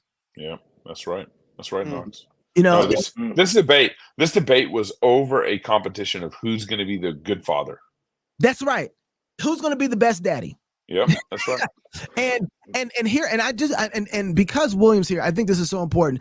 It's not that I don't think that we should have some sort of political withdrawal. Like, how do we get from here to there? I'm not missing that. I get that. We do need to have some sort of strategy, which is why I'm glad William's here. We do need to have some sort of political strategy that aligns first with our moral objectives, right? So I don't want to say put those two things at odds. But I do want to say, if we don't understand what that is, if we don't understand the real structure and government of the home, then we're always going to give over those responsibilities to somebody else. If it's not the state, it will be the church. How come the church doesn't do all these things for us and take care of our old folks? It's like, no. You're supposed to be doing that stuff. You're responsible for it. So, what were you going to say? Go ahead. Jump in there. Was that Greg? No, I just saw the 33 and 67. What's that? Flash poll results for CNN tonight. Trump 67, Biden 33%. Yeah, that's pretty crazy. No, Knox, I think you're actually absolutely right, man. I mean, look, it just makes me think, like, I want to lead my family in such a way that no matter what happens on election night, I can look at them and say, we're gonna be fine. All right. First of all, we trust the Lord. Like, we should be aspiring to lead households such that they are insulated from as much as possible from what happens in the world. Now that gets increasingly difficult depending on where you live, what state you live in, the policies that are being enacted, like they are coming after our kids, right? They are coming after our guns. They're coming after our Bibles. They're coming after our land. And look, I do like Donald Trump a lot, but there was, I would say that this is, a debate in which there was just a lot of unquestioned assumptions about the role of government. And I would have loved to actually see Trump question that more. I mean, the government has the role to protect us, secure our border. Biden's failing on that, but it's not the job of the government to provide childcare. It's not the job of the government to expand healthcare access, right? But we're at this point in American political liberalization where it's like these things that conservatives 20 years ago would have rejected, the party by and large is accepting now. And look, I'm not necessarily expecting Trump to be a philosophical thought leader on that for us, right? But that is something we need to get back in our political leadership, is really understanding the role. And so in some senses, the concern over the growth of the federal government is because we have a lack of strong fathers in the home. And so we need that. Yeah, I think you're exactly right. Guys, I'm gonna go around and then we'll end. Go ahead, Pastor, starting with you. Okay, this is why the theme of the conference this year is Prodigal America. Where does America need to repent? But the parable of the prodigal son is all about the need of the son to return to the father. We are in the mess that we're in because we have dishonored our fathers. We have rebelled against our fathers, like the prodigal son did. Our founding fathers established a Christian nation, a nation that was self-consciously meant to be a Protestant Christian land of freedom. And we've dishonored them. We've turned our backs on them, but we've turned our backs on them because we've turned our backs on the Father of our Lord Jesus. And so the conference in October, prodigalamerica.com, is where you can go, you can register, you can join us in Fort Worth, Texas. But that's I think we have old men, and again, I agree with William. I'm relatively grateful that we don't have anything worse than Trump, and we actually have a Trump as an option. Yeah. But we do have men that are vying for fatherhood in our country. And I think the fact that they did not question, neither of them questioned the role of government in raising children, caring for our parents, work, jobs, these kind of things. That is a representation of where we are in our land as a culture, as a people. And so I'm grateful that God gives us maybe stopgap measures and better than we deserve. I think we absolutely deserve more Biden. We absolutely deserve that. And if God were to give us Trump, I would consider that a relative reprieve. But nevertheless, I think we have to recognize that we have the government vying to be our father because we have failed to honor our fathers and be the kind of men and fathers that we need to be for our families and our churches and our communities. Greg? Oh man, that's good. All I have to say is, guys, thanks so much for allowing me to sit in with you. And for those listening, I'll tell you a quick story. A couple days ago, my son said to me jokingly, "Hey, Dad, 180 days until Christmas." And I said, "No, it's about 120. And he said, "No, 180. I said, "No, 120. Christmas comes for me on October 31st through November 2nd. Okay. So October 31st, November 2nd. If you're listening on this live stream right now, Prodigal America, get to the conference. Every conference I've been to, which is all of them, have been amazing. This one's going to be even better. And I can feel it. I can tell the speaker, the lineup. You guys got to go buy your tickets. I don't care if you're flying out. Okay. Go put it on a credit card. We'll figure out how to get rid of that debt after you get to the conference. Okay. Because we got playmakers there, baby. We got people who move and shake and build things. It's going to be amazing. You guys are the best. Thanks for letting me be here tonight. No wonder why America's in such a problem. Everybody's putting it on a credit card. Well, what are you talking about, Greg? What are you doing? Appreciate you. Hey, he said pay it back. I know. We'll figure it out, man. We got people that can figure it out. That's true. That's true. Gabe? Psalm 20. So we've been talking a lot about Prodigal America and this debate. And Psalm 20 is a psalm that means a lot more to me from 2020. As you guys know, if you guys remember, if you guys recall, if you guys seen the video, I was arrested in COVID during for not masking, for not social distancing, for my church singing psalms in public during COVID. And Psalm 20 was the psalm we were singing when I was arrested. And it's forever embedded in my mind in a whole new way. Yeah, mine too. Some trust in chariots, some trust in horses, but we trust in the Lord our God. That's why we're doing Prodigal America days before the election's November 3rd, 4th, 5th. November 5th. Our conference, October 31st and November 2nd. It is imperative that the church stop giving in to all this fever pitch presidential elections that we're going through right now. I'm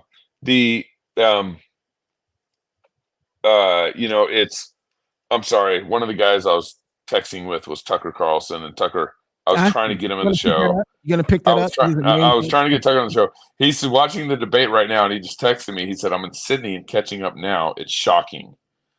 Let me see if I can get him just to come in for the last 2 minutes. And hang on real quick. I got some thoughts I want to finish with here. Really happening right now. Hang on. I got some thoughts I want to finish with here. Don't interrupt me. Oh no, we're just on a live stream with almost 4,000 people. But go ahead. Yeah. Hang on there. Take your time. I mean, it's not like they have enough to watch. Let's see. You're fine, William, unless you want to go. Yeah. Okay. I'm having fun. He's like, you're cool. You're our token Baptist. So let me finish here. But not transgender. not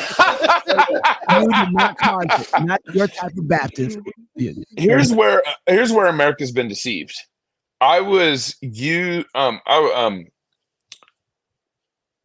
We think of America as that the real game is with Christ. The real game is following Christ, being faithful in little, picking up your cross, following him. That's the real game. And in some sense, and I don't want to take away from what God's doing through our presidential elections, but in some sense, the presidential election is like gambling in the middle of halftime at the football game. It's like gambling in the middle of the real game that's going on. The real game is, are you following the Christ? The real game is, are you being the father to your children in such a way where be damned with this paternal presidential debate that we just watched. We just watched a debate where it was a competition over taking over your fatherhood in your family. What did they? I wrote all this down, and we talked about it earlier. I wrote all this down. The paternal presidential debate that we just watched, where they debated about the environment. They debated about COVID. Whose job is that? That's dad's job. They debated about insulin. They debated about Social Security. Whose job is that? This goes back to Toby's point. Honor your mother and father. It's your job to take care of your mom and dad who are, retiring or going into the next stage of their life. It's mom and it's your job to do that as a son to his father. They debated childcare. Yeah. That's crazy. Yep. The president of the United States debated with the past president of the United States. Who should take care of your children? This should be a wake-up call to fathers across the nation to amplify your responsibility and to tell the government, back off.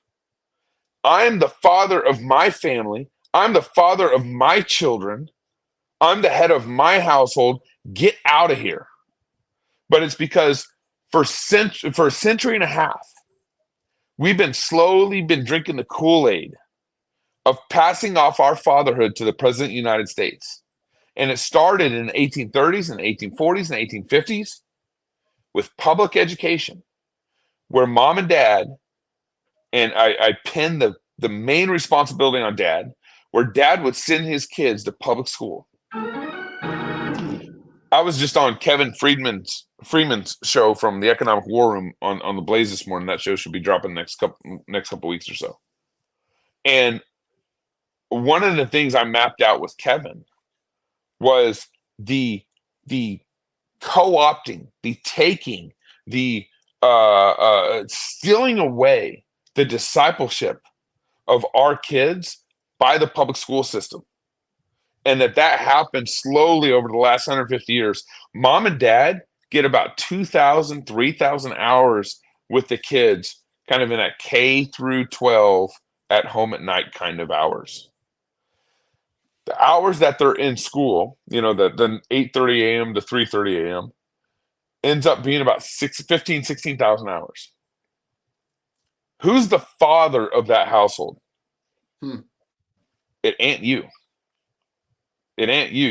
You're sideshow Bob in that scenario. You get 2,000 to 3,000 hours with your kids at home at night and in the morning and on the weekends. And public education gets 16,000 hours of your kids. I mean, just the time alone should demonstrate to you that you've abdicated your responsibility as a father to your kids. And this is essentially this debate was so striking. I mean, this is something I haven't really picked up on before. We've talked about the motherhood of our government. We've talked about the motherhood nature of social services and all that stuff. But one thing that struck me so much tonight watching this debate was that this really is a fight over the patriarchy. Like, it's not if there's going to be a patriarchy or not. Like right now, the liberals are going crazy on the internet. I tweeted out this last week on Twitter that household voting is the way. And the liberals came after me. You go to my Twitter thread, the liberals are all over me because I said household voting is the way. And they're saying, oh, you're the patriarchy and all that stuff. It's not if there's going to be patriarchy. It's who's going to be the patriarch. Is it going to be President Biden? Is it going to be President Trump? Or is it going to be you as dad, as father of your household?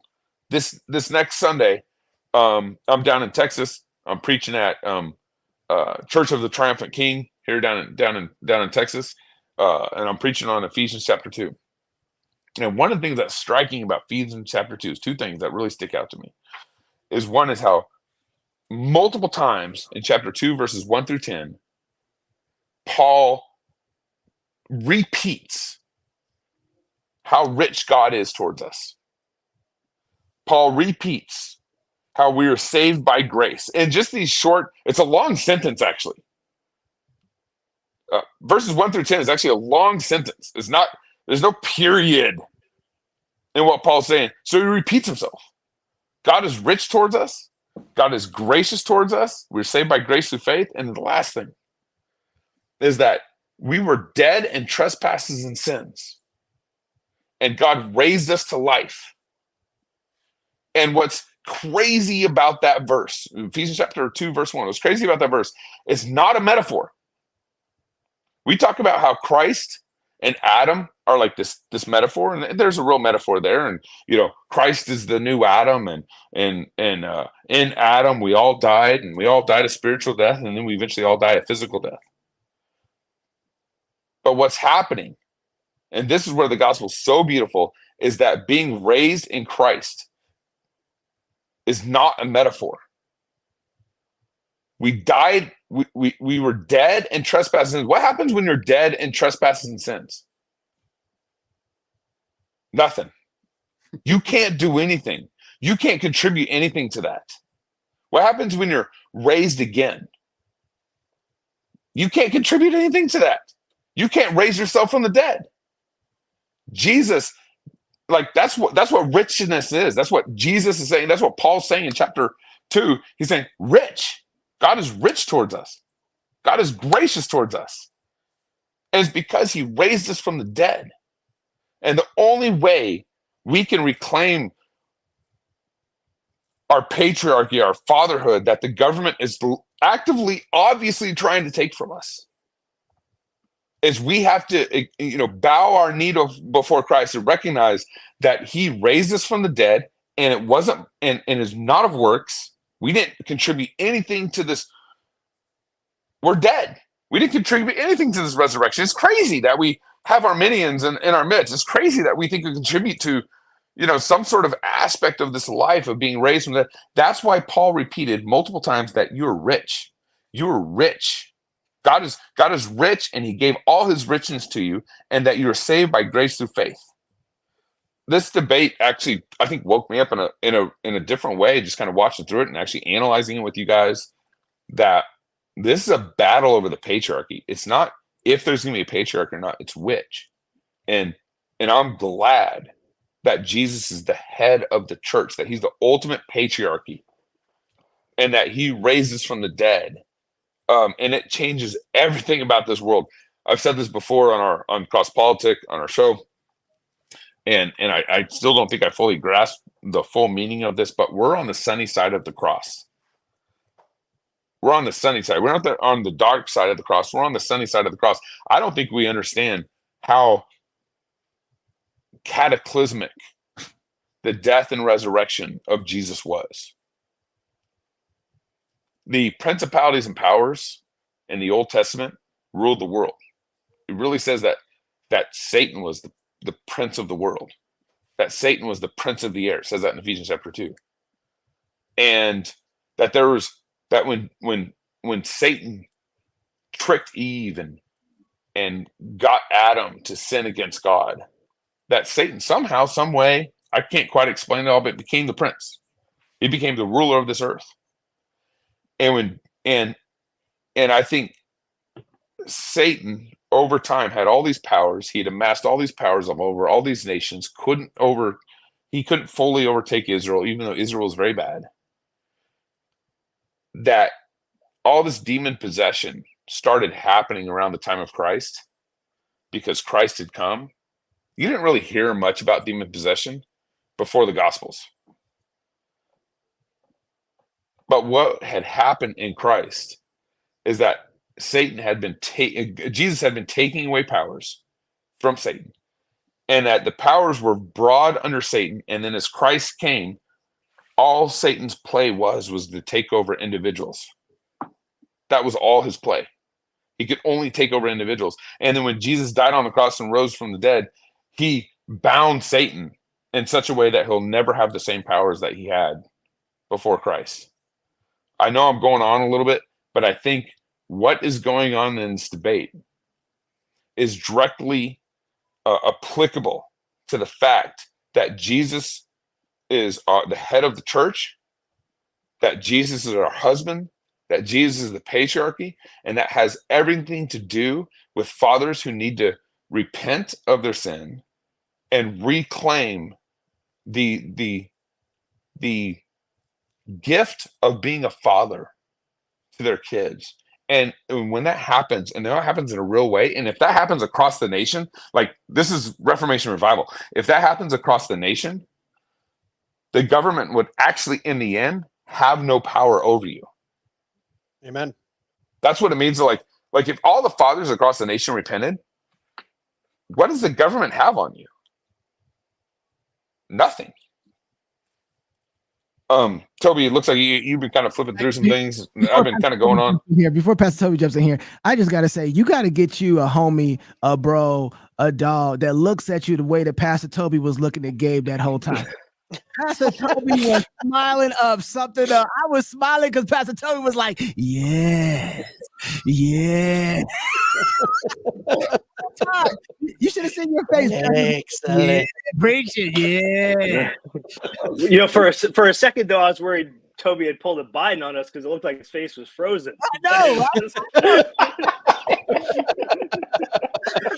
Yeah, but we could understand him still.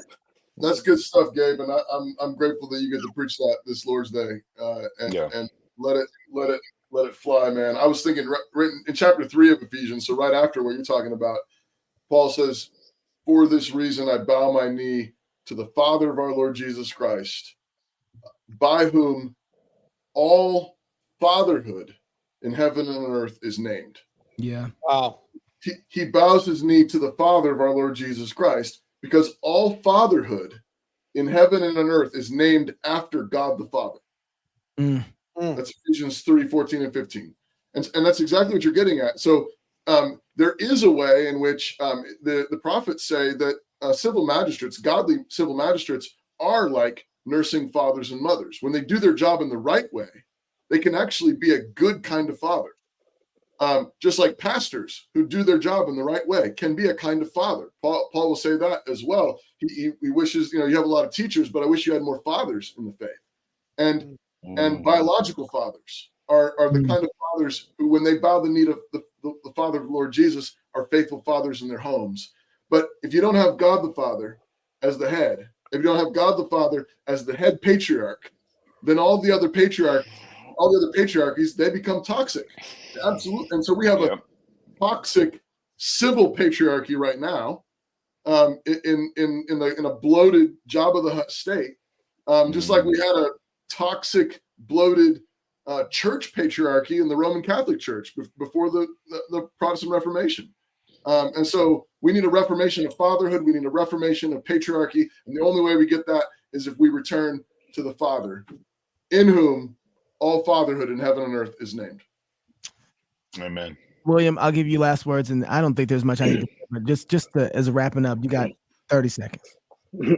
Well, yeah, guys, thank you for the biblical theology there. I just would remind everybody that we witnessed the historical debate tonight, right? We watched the worst debate performance by an incumbent U.S. president, I think, in American history, at making everybody ask the question, who's really been running the show for the last 3 years and who is going to be running the show going forward? Because it's probably not going to be the guy we saw on the stage tonight. A lot of questions to deal with.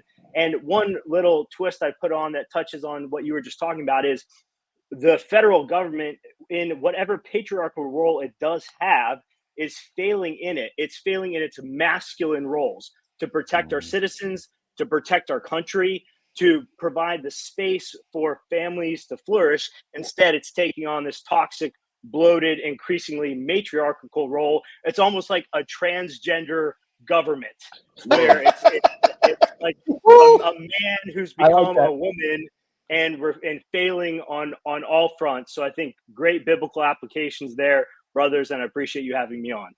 Thanks, William. Wow, what a great night! Appreciate it. I want to add one thing. We got to thank our staff. We got to thank our staff for staying up late, for orchestrating all this. Our producers, I was going to do that, right? Okay. No, that's okay. What were you saying about our staff? Keep talking. Close it out. I think we have some of the best staff in all of podcastdom. They were here early, getting things done, put together a great show, got the tech working. We didn't get shut down like we thought, but they had backup plans for that. And they just produced a great show and made everything run flawlessly. And this is one of the few times where we're not all in the same room together. So it's even more complicated to work something like that. And they did a great job. So thank you guys. Thanks for the CrossPolitic staff. Appreciate you guys and for staying here late tonight too. And everybody listening, thank you very much. If you want to get more of this kind of stuff, we do a show 5 days a week. CrossPolitic.com. Go find the CrossPolitic podcast, download it. And there's a whole network of guys that are talking about Christianity, politics, and how does God's law apply so we can have a biblical worldview, not just a secular world, one that has everlasting, eternal consequences that don't ever change no matter what time and season that we are in. So we know God's law is going to be consistent all the way through. So if you're single, get married. If you're married, have you some kids. And if you have kids, close your ears there. Well, go baptize them. Maybe open them, actually. Love God with all your heart, soul, mind, and strength. Love your neighbor as yourself. Go fight, laugh, and feast. This is CrossPolitic. Media is falling apart, and as it crumbles, a void is open. All right, thanks, guys. A void that we intend to fill. The big legacy news networks currently average just 1.2 million viewers a weeknight, and those numbers are only going to get lower. Legacy media is dying, and the younger generation has moved on. Legacy media panders. Legacy media lies. Legacy media does not know what the truth is, and they don't care about it. Legacy media is a dumpster fire. This is why we few in our wild imaginations have started the Fight Laugh Feast Network. Our goal is to take down the legacy media giant of the last 50 years with our 5 stones. We started in 2016 with our flagship show, CrossPolitic. Since those small beginnings, we now air on DirecTV. Our broader podcast network now gets over 4 million downloads a year. And our Fight Laugh Feast pub, which includes TV shows like This America, The Rowdy Christian's Guide, Pastors in Politics, and As the Lord Pleases, with your support, many more to come. Our goal is to become the flagship new media 2.0 network over the next 50 years and take over nightly news, sports, sitcoms, hunting shows, and more. All conveniently stored for you in our Fight, Laugh, Feast pub. We're already reaching the next generation through our podcast shows on YouTube, X, and our pub, while also tapping into legacy media audiences by airing our shows on TV through DirecTV and Xfinity. We have made a lot of progress with some duct tape and a good bit of intuition and a lot of sweat. And now we need your support more than ever. The TV networks have had such a negative impact on our households, and we're trying, by the grace of God, to put a stop to that. We have the opportunity. We just need the army. Now more than ever, we need you to join our pub to help us reach our goal of 1 million pub supporters in the next 5 years. There's no way around it. Competing with Fox and the Alphabet networks without money is virtually impossible. It's cheap for you to join. And when you do, you're combining your small monthly support with a growing army of like-minded Christians. We have thousands, we need millions. So if you want more of the Alphabet network's misinformation and lies, don't join. But if you want to give us a mere 5 stones, then please join the pub, and together we will take a swing at the head of big media, all the while fighting, laughing, and feasting to the glory of God.